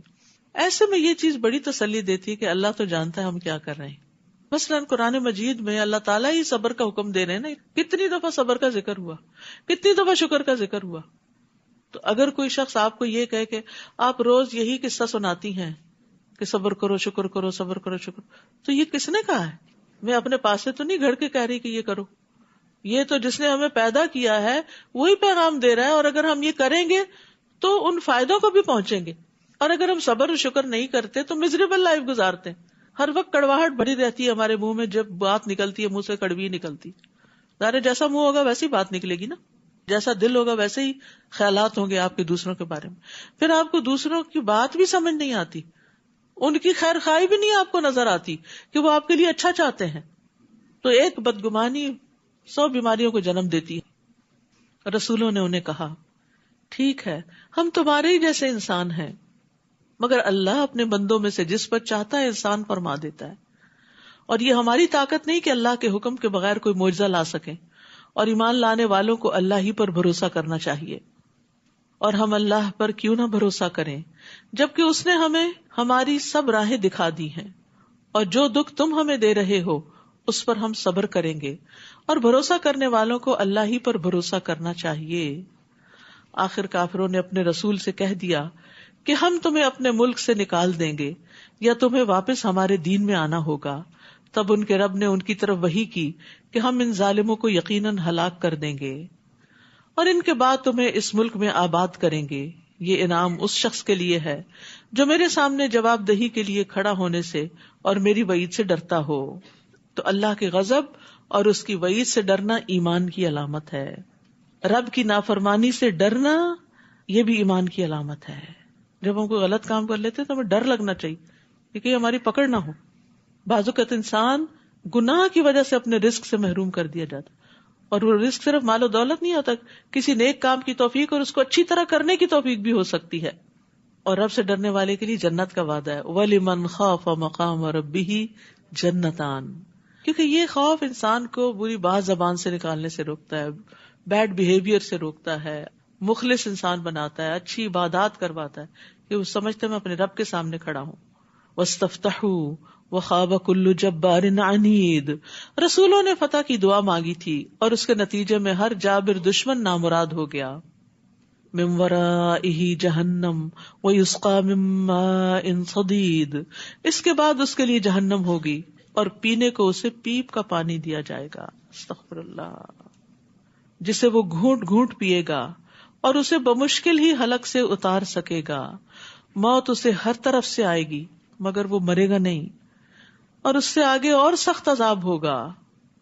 ابراہیم تیمی کہتے ہیں کہ کافر کو موت اس کے جسم کی ہر جگہ سے آئے گی، حتیٰ کہ اس کے بالوں کے کناروں سے بھی۔ اس کے جسم کی ہر جگہ میں پائی جانے والی دردوں اور تکلیفوں کی وجہ سے ہر طرف سے موت اس کو گھیرے ہوئے ہوگی۔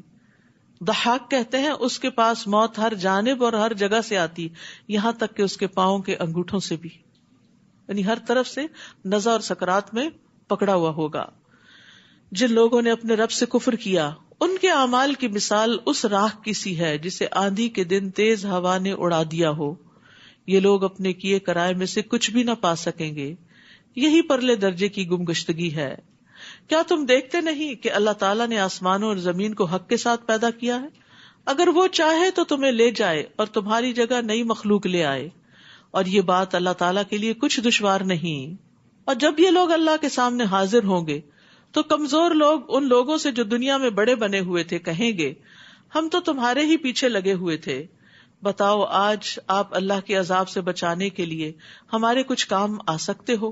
وہ کہیں گے اگر اللہ ہمیں ہدایت دیتا تو ہم بھی تمہیں دیتے، ہمارے لیے یکساں ہے کہ ہم بے صبری کریں یا صبر کریں، بہرحال ہمارے لیے نجات کی کوئی جگہ نہیں۔ تو ہدایت کی رغبت دنیا میں ہی ہو جانی چاہیے، آخرت میں کچھ فائدہ نہ ہوگا۔ اب یہاں سے خطبہ شیطان شروع ہوتا ہے، اس کو خطبہ شیطان کہتے ہیں، کہ جب سارے انسانوں کا فیصلہ ہو چکے گا، جنت والے جنت میں چلے جائیں گے، جہنم والے جہنم میں، تو شیطان ایک خطبہ دے گا۔ کیا کہے گا؟ وقال الشیطان لما قضی الامر ان اللہ وعدکم وعد الحق ووعدتکم فاخلفتکم، اور جب تمام امور کا فیصلہ چکا دیا جائے گا تو شیطان کہے گا اللہ نے تم سے جو وعدہ کیا تھا وہ سچا تھا، اور میں نے بھی تم سے ایک وعدہ کیا تھا جس کی میں نے تم سے خلاف ورزی کی، اور میرا تم پر کچھ زور نہ تھا، بجز اس کے کہ میں نے تمہیں اپنی طرف بلایا تو تم نے میری بات مان لی، لہٰذا آج مجھے ملامت نہ کرو بلکہ اپنے آپ ہی کو کرو۔ آج نہ میں تمہاری فریاد رسی کر سکتا ہوں اور نہ تم میری کر سکتے ہو، اس سے پہلے جو تم نے مجھے اللہ کا شریک بنایا میں اس کا انکار کرتا ہوں، ایسے ظالموں کے لیے یقیناً دردناک عذاب ہے۔ استغفر اللہ۔ اب آپ دیکھیے کہ ابلیس لعنہ اللہ جہنم میں جا کے جو تقریر کرے گا تو اس کا مقصد کیا ہے؟ جو ہونا تھا ہو چکا، تاکہ لوگوں کو اور زیادہ غم میں مبتلا کرے، ان کو حسرتیں دلائے، انہیں مزید خسارے میں ڈالے، ان کو پریشان کرے۔ دیکھیے ایک شخص آپ کو دھوکہ دیتا، آپ کو پتہ نہیں چلتا تو آپ کا غم آدھا ہوتا ہے، لیکن جب آپ کو پتا چل جاتا ہے کہ اس نے آپ کو چیٹ کیا ہے تو پھر کیا ہوتا ہے؟ اور اگر وہ شخص بدتمیز ہو کر آپ کے منہ پہ آ کے بولنے لگے کہ میں نے کیا تمہارے ساتھ یہ، تو وہ اور زیادہ دکھی کر دیتا ہے انسان کو. یا شیطان کا یہی حال ہوگا کہ جو جرم وہ کرتا رہا اس کا الال اعلان اب اقرار کرے گا کہ ہاں میں نے کیا تھا یہ سب کچھ. تو یہ مجرم، یہ دشمن دنیا میں بھی دشمنی کر رہا ہے. ہر وہ راستہ جو اللہ کے راستے سے دور کرے وہ شیطان کا راستہ ہے. وہ بظاہر کتنا بھی خوشنما نظر آتا ہے اس سے پرہیز کرنا چاہیے. وہ ادخل الذین آمنوا وعملوا الصالحات جنات تجری من تحتها الانہار خالدین فیہا باذن ربہم تحیتہم فیہا سلام. جو لوگ ایمان لائے اور نیک عمل کرتے رہے انہیں ایسے باغوں میں داخل کیا جائے گا جن میں نہریں بہ رہی ہیں، وہ اللہ کے حکم سے ان میں ہمیشہ رہیں گے. وہاں ان کی دعائے ملاقات سلام ہوگی. ہر کوئی ایک دوسرے سے ملاقات کے وقت سلام کرے گا. اللہ تعالیٰ اپنے بندوں کو سلام بھیجے گا. مومن بندے ایک دوسرے کو ملاقات پہ سلام کہیں گے. فرشتے صبح شام سلام کرنے آئیں گے. سلام ہی سلام کی پکار عام ہوگی. تو دنیا میں سلام نہیں کریں گے. آج ہماری نسلیں سلام بھولتی چلی جا رہی ہے، یو ہائے ادھر ادھر کی، اور اس میں وہ بھی فخر کرتے ہیں اور ہم بھی خوش ہوتے ہیں ان پر، اور ان کو سمجھاتے نہیں کہ کتنا بڑا فرق ہے، یہ کس راہ پہ چل پڑے. شیطان نے یہ کلمات ان کے لیے خوبصورت بنا دی ہیں جن کا کوئی مطلب ہی نہیں. تو اس لیے جو ہماری اقدار ہیں، ٹریڈیشنز ہیں، سنتیں ہیں، ان کو بھی کانشیسلی اپنانا چاہیے. کسی کام کے شروع میں بسم اللہ کہنا، الحمدللہ کہنا، اللہ کا ذکر بلند آواز سے کرنا، کیونکہ وہ احساس کمتری کا شکار ہے نا، دوسری تہذیبوں سے متاثر ہیں کہ وہ زیادہ ترقی یافتہ لوگوں کی باتیں ہیں، اور مسلمان بیکورڈ ہیں تو ان کے سارے طور طریقے بھی جو اللہ اور اس کے رسول نے بتایا وہ بھی شاید بیکورڈ ہیں. نہیں، کمپیریزن کر کے دکھائیں کہ کیا بہتر ہے اس میں سے. تو جنت سراسر سلامتی کی جگہ ہے جس کا آغاز مسلمان ہونے سے ہوتا ہے، اسلام لانے سے ہوتا ہے، اور سلامتی اور پیس کو عام کرنے سے ہوتا ہے. گھروں میں اپنی زبان اور ہاتھ سے دوسروں کو محفوظ رکھیں، گھر کے باہر، دوستوں میں، جہاں جس کے ساتھ مل کے کام کریں، اکٹھے سفر کریں، لین دین کریں، کسی بھی جگہ پر اپنے کولیگز ہیں، ان سب کے لیے آپ سلامتی کا پیغام بن جائیں کہ آپ کو دیکھیں تو انہیں تسلی ہو، مجھے اس شخص سے کوئی خطرہ نہیں، مجھے اس شخص سے کوئی خوف نہیں. یہ امن کا پیغامبر ہے. افسوس یہ کہ آج مسلمانوں کی یہ شناخت گم ہو گئی. سلامتی کا پیغام ہماری پہچان ہے اور یہی سلامتی کا ذریعہ بنے گا. پھر فرمایا الم تر کیف ضرب اللہ مثلا کلمۃ طیبۃ کشجرۃ طیبۃ اصلها ثابت وفرعها فی السماء. آپ دیکھتے نہیں کہ اللہ تعالیٰ نے کلمہ طیبہ یعنی توحید کی کتنی عمدہ مثال بیان کی ہے، جیسے وہ ایک پاکیزہ درخت ہو. یہ کلمہ کیا ہے؟ جیسے ایک پاکیزہ درخت، عمدہ درخت، بہترین درخت جس کی جڑ زمین میں خوب جمی ہوئی ہو اور شاخیں آسمان سے باتیں کرتی ہوں، اور پھر وہ ہر آن اپنے پھل دیتا ہو. یہ کون سا درخت ہے؟ حدیث سے پتہ چلتا ہے کہ یہ کھجور کا درخت ہے. نبی صلی اللہ علیہ وسلم کے پاس کھجور کے درخت کا خوشہ لایا گیا تو آپ نے یہ آیت پڑھی، فرمایا کہ یہ مومن کی مثال ہے. تو درخت سے تشبیہ کیوں دی گئی؟ اس لیے کہ درخت اس وقت تک درخت نہیں بنتا جب تک اس میں تین چیزیں نہ پائی جائیں: مضبوط جڑ، سیدھا کھڑا ہونے والا تنا اور بلند شاخیں. اگر ان میں سے کوئی ایک چیز بھی نہیں تو وہ کھڑا ہی نہیں رہ سکتا. اسی طرح ایمان بھی تین چیزوں کے بغیر مکمل نہیں ہوتا. دل کی تصدیق کہ جڑیں دل میں جمی ہوئی ہیں، پکا یقین ہے کہ اللہ ایک ہے، رسول برحق ہیں، آخرت برحق ہے. مختلف جڑیں ہیں ادھر ادھر پھیلی ہوئی ہیں اور دل کو انہوں نے پوری طرح اپنے کنٹرول میں لیا ہوا ہے. دل کہیں ادھر ادھر مائل ہی نہیں ہوتا. زبان سے اقرار، اس کا اظہار، اور جسم سے عمل. تو ایمان کے تین حصے ہیں: تصدیق، اقرار اور عمل. دل سے تصدیق، زبان سے اقرار اور جسم سے، اعضاء سے، جوارح سے عمل. تؤتی اکلہا کل حین باذن ربہا. وہ اپنے رب کے حکم سے ہر آن پھل دے رہا ہے. Ever green. جس انسان کے دل میں ایمان جاگزیں ہو جاتا ہے، جس کی زبان مستقیم ہو جاتی ہے، جس کا عمل خوبصورت ہو جاتا ہے، وہ ہر وقت لوگوں کو فائدہ پہنچا رہا ہوتا ہے.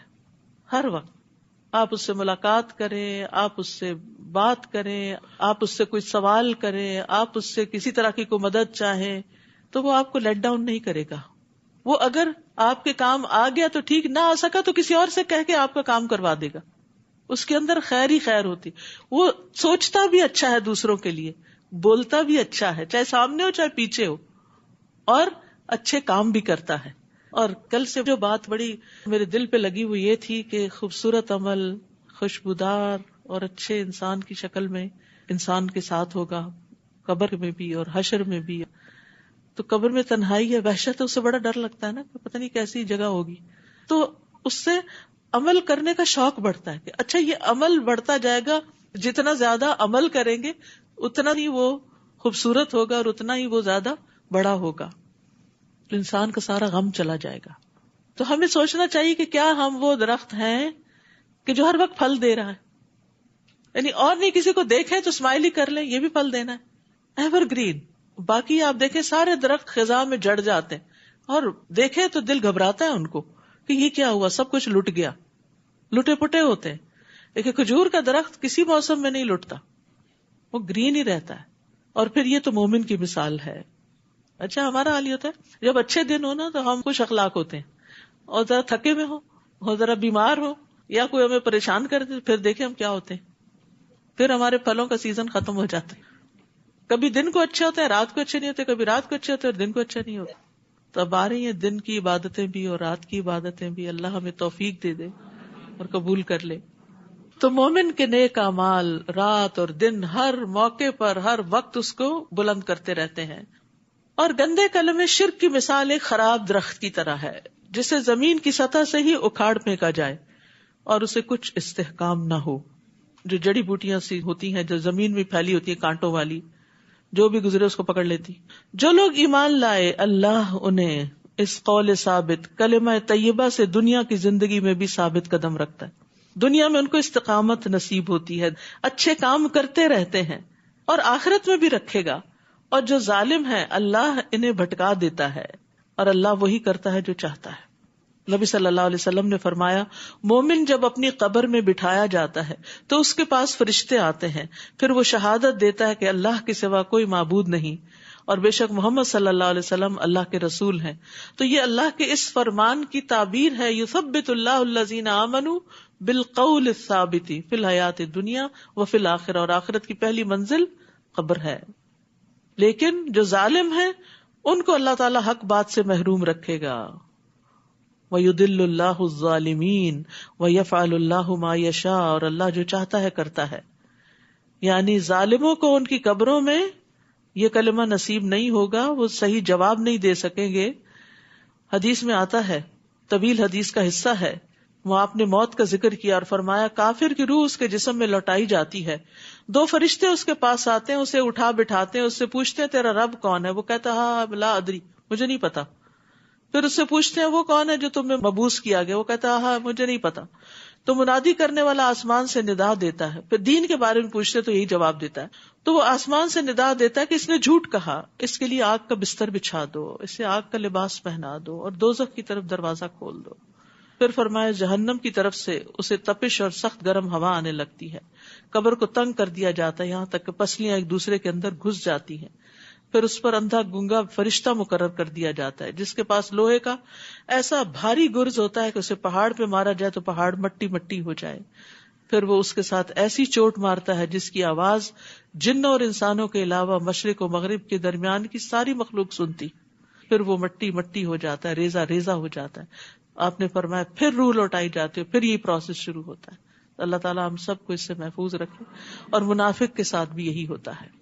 کیا آپ نے ان لوگوں کی حالت پر غور نہیں کیا جنہوں نے اللہ کی نعمت یعنی ایمان کو کفر سے بدل ڈالا اور اپنی قوم کو ہلاکت کے گھر جا اتارا جو جہنم ہے جس میں وہ داخل ہوں گے اور وہ بہت بری قیام گاہ ہے. ان لوگوں نے اللہ کے کئی ہمسر بنا ڈالے تاکہ لوگوں کو اس کی راہ سے بھٹکا دیں. آپ ان سے کہیے مزے اڑا لو، آخر تمہیں دوزخ کی طرف ہی لوٹنا ہے. قل لعبادی الذین آمنوا یقیموا الصلاة وینفقوا مما رزقناہم سرا وعلانیہ من قبل ان یأتی یوم لا بیع فیہ ولا خلال. اے نبی میرے ان بندوں کو جو ایمان لائے ہیں کہہ دیجئے کہ وہ نماز قائم کریں اور جو کچھ ہم نے انہیں دے رکھا ہے اس میں سے پوشیدہ اور اعلانیہ خرچ کیا کریں. قبل اس کے کہ وہ دن آ جائے جس میں نہ خرید و فروخت ہوگی اور نہ دوستی کام آئے گی. تو آپ دیکھ رہے ہیں کہ کم و بیش روزانہ صدقے کی بات ہوتی ہے. کل کسی نے مجھ سے پوچھا کہ ہر روز تو کوئی لینے والا نہیں ہوتا تو کیا کریں. تو اس میں یہ ہے کہ آپ اپنے گھر میں ہی صدقہ باکس بنا لیں اور ہر روز اس میں ڈالتے جائیں. ہفتے کے ہفتے، رات کو، دن کو، جب کبھی مسجد جائیں ساتھ لے جائیں. اور اس میں آپ دیکھیے جس بھی چیز پہ آپ خرچ کرتے ہیں وہ صدقہ ہی کہلاتا ہے. کوئی صدقہ جاریہ ہوتا ہے جو تعلیم وغیرہ پہ خرچ کیا جاتا ہے، اور کوئی فقراء اور مساکین کو کھلانے اور ان کی ضروریات پوری کرنے کے کام آتا ہے. تو ہمیں اللہ کے راستے میں دے دینا چاہیے اور ہمیں ملے گا اجر ہماری نیت کے مطابق. حضرت عائشہ اور حضرت اسماء دونوں کا طریقہ مختلف تھا. ایک ان میں سے وہ تھی جن کے پاس جو آتا بس فوراً نکال دیتی، اور دوسری جمع کرتی رہتی. جب کوئی ایک سرٹن اماؤنٹ جمع ہو جاتی کچھ قابل ذکر تو پھر اکٹھا دیتی. کل عبادی، اللہ کہتے ہیں میرے بندوں سے کہیے. تو کیا ہم اللہ کے بندے نہیں بنیں گے کہ اللہ میں تیری بندی ہوں؟ اگر اللہ کی بندی ہے تو پھر اللہ نے جو کہا ہے وہ کرے. نمبر 1 اقامت صلاۃ، اور نمبر 2 جو ہم نے رزق دیا ہے اس میں سے چھپا کے بھی خرچ کریں اور کبھی دکھا کے بھی. جیسے گھر میں بچوں کو سمجھانا ہے، بتانا ہے تو ان کے سامنے خود بھی ڈبے میں ڈالیں اور ان سے بھی ڈلوائیں. خاص طور پر کیش وغیرہ اب تو مشکل ہی ہوگی نا، ہر چیز کارڈز پہ چل رہی، چینج ہوتا ہی نہیں، رکھنا ہی نہیں چاہتے کیونکہ بیگ بھاری ہو جاتا ہے. تو اب وہ پہلے جو گھروں میں پورے باکسز بھر جاتے تھے کوائنز سے، اب وہ سلسلہ بھی نہ ہونے کے برابر ہو گیا. لیکن کچھ بھی کرے انسان اپنے ہاتھ سے اپنے آگے کے لیے دے تاکہ اگلی منزلیں آسان ہوں. موت کے وقت اگر انسان سے پوچھا جائے کہ تم کیا کرنا چاہو گے تو وہ کہے گا مجھے دنیا میں بھیجے، میں ذرا صدقہ کر کے آ جاؤں. وہ یہ نہیں کہے گا میں نماز پڑھوں یا کچھ اور کروں، صدقہ کر لوں. اللہ وہ ہے جس نے آسمانوں اور زمین کو پیدا کیا اور آسمان سے پانی برسایا اور اس پانی سے تمہارے کھانے کو پھل پیدا کیے، نیز تمہارے لیے کشتی کو مسخر کیا کہ اس کے حکم سے سمندر میں رواں ہو، اور دریاؤں کو بھی تمہارے لیے مسخر کر دیا، اور تمہاری خاطر سورج اور چاند کو کام پہ لگا دیا جو لگاتار چل رہے ہیں، رکتے ہی نہیں، تھکتے ہی نہیں، اور رات اور دن کو بھی تمہاری خاطر کام پہ لگا دیا. سبحان اللہ، خود بخود رات آ جاتی ہے، ہمیں لانی نہیں پڑتی، کرٹن نیچے کرنے پڑتے ہیں لیکن رات خود ہی آ جاتی. اگر رات بھی لانی پڑتی سونے کے لیے تو پتہ نہیں کب لاتے اور کب اسے پھر چھوڑتے بھی ہاتھ سے. یہ تو شکر اللہ نے اپنے ہاتھ میں رکھا. اور جو کچھ بھی تم نے اللہ سے مانگا اس نے وہ تمہیں دیا، اور اگر اللہ کی نعمتیں گننا چاہو تو اس کا کبھی حساب نہ رکھ سکو گے، گن ہی نہیں سکتے، کیونکہ بہت سی تو ہمیں معلوم ہی نہیں. انسان تو ہے ہی بے انصاف اور ناشکرا.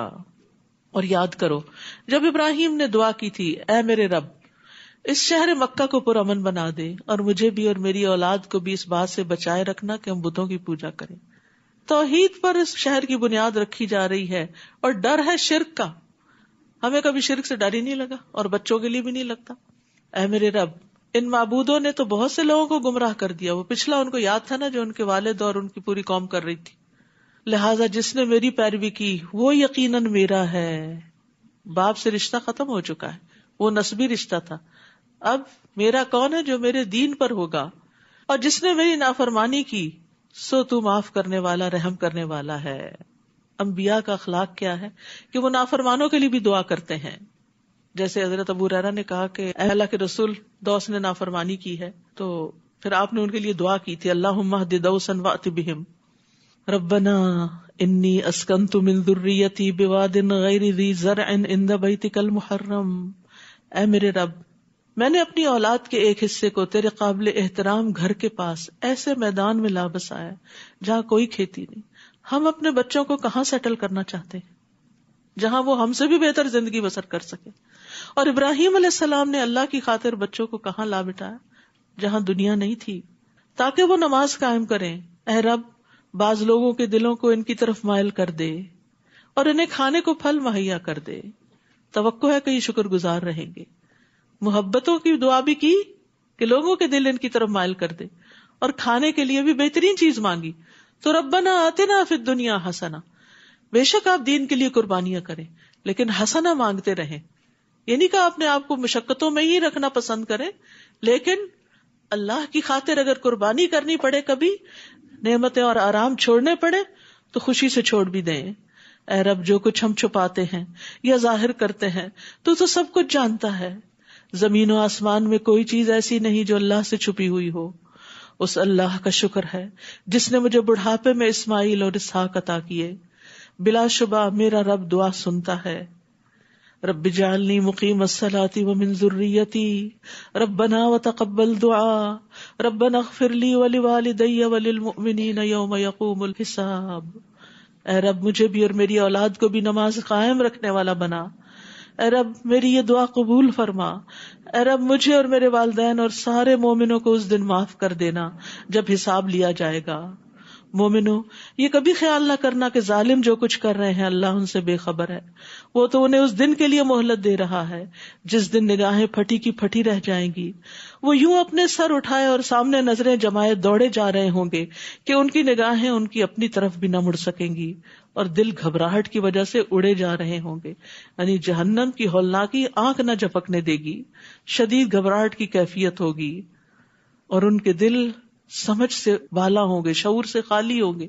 افئدتہم ہوا. اے نبی آپ لوگوں کو اس دن سے ڈرائیے جب عذاب انہیں آ لے گا تو اس دن ظالم کہیں گے اے ہمارے رب ہمیں تھوڑی سی مدت اور مہلت اور دے دے، ہم تیری دعوت کو قبول کریں گے، تیرے رسولوں کی پیروی کریں گے. اللہ تعالیٰ انہیں جواب دے گا کیا تم وہی لوگ نہیں ہو جو اس سے پہلے یہ قسمیں کھایا کرتے تھے کہ تمہیں کبھی زوال ہی نہیں آئے گا. یعنی نعمتیں پا کر تم اکڑ گئے تھے اور تم سمجھتے تھے یہ کبھی ٹلنے والی نہیں. حالانکہ تم ایسے لوگوں کی بستیوں میں آباد ہوئے تھے جنہوں نے اپنے آپ پر ظلم کیا تھا اور تم پر یہ بھی واضح ہو چکا تھا کہ ان سے ہم نے کیا سلوک کیا تھا اور تمہارے لیے ان کی مثالیں بھی بیان کر دی تھی. لیکن کیا ہوا؟ تم نے ان سے کوئی سبق نہ لیا. ان لوگوں نے حق کے خلاف خوب چالیں چلی حالانکہ ان کی چالوں کا توڑ اللہ کے پاس موجود تھا. اگرچہ ان کی چالیں ایسی خطرناک تھیں کہ ان سے پہاڑ بھی ٹل جائیں. اے نبی یہ کبھی خیال نہ کرنا کہ اللہ نے اپنے رسولوں سے جو وعدہ کیا ہے وہ اسے پورا نہ کرے گا. یقیناً وہ سب پر غالب اور انتقام لینے پہ قادر ہے. جس دن یہ زمین اور آسمان تبدیل کر دیے جائیں گے اور لوگ ایک اور زبردست اللہ کے حضور حاضر ہو جائیں گے اور اس دن آپ مجرموں کو زنجیروں میں جکڑا ہوا دیکھیں گے قیامت کے دن بھی. اور پھر جہنم میں ان کے لبادے تار کول کے ہوں گے اور آگ ان کے چہروں کو ڈھانک رہی ہوگی. یہ سخت ترین عذاب ہے جس کی یہاں ڈسکرپشن دی جا رہی ہے. یہ اس لیے ہوگا کہ اللہ ہر شخص کو اس کے کیے کا بدلہ دے. بلا شبہ اللہ فوراً حساب چکا دینے والا ہے. ھذا بلاغ للناس. یہ قرآن لوگوں تک پہنچانے کی چیز ہے. بلاغ، تبلیغ، ابلاغ، تاکہ اس کے ذریعے انہیں ڈرایا جائے، تاکہ لوگوں کو خبردار کیا جائے کہ آئندہ بڑا سخت دن آنے والا ہے. اور اس لیے بھی کہ وہ جان لیں کہ اللہ صرف وہ ایک ہی ہے، اور اس لیے بھی کہ دانش مند لوگ اس سے سبق حاصل کریں. یہ ہے قرآن کے آنے کا مقصد کہ اس کو لوگوں تک پہنچایا جائے، اس سے لوگوں کو خبردار کیا جائے، اس سے لوگوں کو یہ بتایا جائے کہ اللہ ایک ہے اور اس سے عقل مند لوگ نصیحت پکڑیں. تو اس لیے بہت ضروری ہے کہ ہم سب خود بھی قرآن پڑھنے والے ہوں، گھر والوں کو بھی اس طرف راغب کریں. اور الحمدللہ اب مردوں کے لیے بھی پہلی رمضان سے انشاءاللہ شام 6 سے 8 بجے تک روزانہ دورہ قرآن ہوگا، کیونکہ صبح کے وقت مرد حضرات جو ہم اپنے کاموں پہ ہوتے ہیں تو شام کے وقت اگر وہ آ سکیں تو یہاں کیمپس میں آ کے سن لیں، نہیں تو آن لائن بھی وہ سن سکتے ہیں.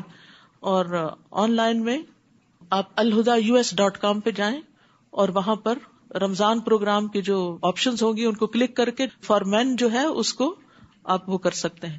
یعنی آپ خود لگا دیں، گھر والے نہیں سنیں، خود لگا دیں، خود بھی کام کاج کرتے رہیں اور ان کو بھی سنواتے رہیں. اور پھر آپ دیکھیے کہ رمضان کے بعد بھی یہ سلسلہ جاری رکھیں. بچوں کے لیے ناظرہ کلاسز کا پروگرام ہے مفتاح القرآن، اس کا فلائر آپ پیچھے سے لے سکتے ہیں. سمر پروگرام آ رہا ہے اور ہفتے میں 4 دن تجوید کا پروگرام ہوگا انشاءاللہ. تجوید، تفسیر اور اسلامک آرٹ یہ سمر پروگرام ہے. تو ڈفرینٹ پروگرامز کے فلائرز پیچھے موجود ہیں، لے جائیے خود کے لیے بھی اور دوسروں کو بھی بتائیے کہ جو قرآن آپ نے سنا ہے اگر آپ خود نہیں سنا سکتے تو دوسروں کو راہ دکھا دیجئے تاکہ وہ بھی سن لیں. سورۃ الحجر، بسم اللہ الرحمن الرحیم، الف لام را، تلک آیات الکتاب وقرآن مبین. الف لام را، یہ اللہ کی کتاب اور اس قرآن کی آیات ہیں جو اپنے احکام واضح طور پر بیان کرنے والا ہے. اللہ ہمیں اس پر عمل کرنے والا بنا دے اور اسے دور دور تک پہنچانے والا بنا دے. وآخر دعوانا ان الحمد للہ رب العالمین. سبحانک اللہم وبحمدک اشہد ان لا الہ الا انت استغفرک واتوب الیک. السلام علیکم ورحمۃ اللہ وبرکاتہ.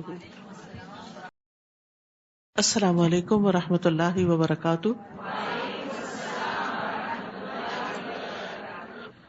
کل کے پارے کے ہائی لائٹس. انسان کی 3 اہم کوالٹیز صبر، تقوی اور احسان انسان کو کامیابی سے ہمکنار کرتی. انسان آزمائشوں سے زیادہ مضبوط ہوتا ہے. ہر صاحب نعمت حسد کیا جاتا ہے، تو جب نعمت ملے تو اس کو بہت مشہور نہیں کرنا چاہیے اور اس کا شکر ادا کرنا چاہیے تاکہ نعمت باقی رہے. قدرت کے باوجود معاف کرنا پیغمبرانہ اخلاق ہے. ایمان امید اور خوف کے درمیان ہوتا ہے. ہمیں اللہ سبحانہ وتعالیٰ سے حسن ظن رکھنا چاہیے اور امید زیادہ رکھنی چاہیے. یعنی اگر ہمارا فوکس آخرت ہو جائے تو دنیا کے غم ہلکے ہو جاتے ہیں. معاف کرنے سے ماضی تو نہیں بدلتا لیکن مستقبل خوبصورت ہو جاتا ہے. گناہوں کی وجہ سے انسان کا دل سخت ہو جاتا ہے. جتنی بڑی مشکل آتی ہے، جتنا بڑا امتحان ہوتا ہے، اتنی ہی پھر اللہ تعالیٰ کی مدد بھی آتی ہے. اپنے نفس کو کبھی پاک نہیں سمجھنا چاہیے. دعا تقدیر کو بدل دیتی ہے. صبر جمیل وہ ہوتا ہے جس میں شکوہ اور شکایت نہیں ہوتی. اخلاص کی وجہ سے انسان شیطان کی چالوں سے بچ جاتا ہے، اس کے قابو میں نہیں آتا. مخلصین پہ وہ قابو نہیں پا سکتا. برائی کا جواب اچھائی سے دیں. اللہ کو پہچاننے والوں کے لیے لوگوں کی باتیں سننا، تنقید سننا آسان ہو جاتا ہے.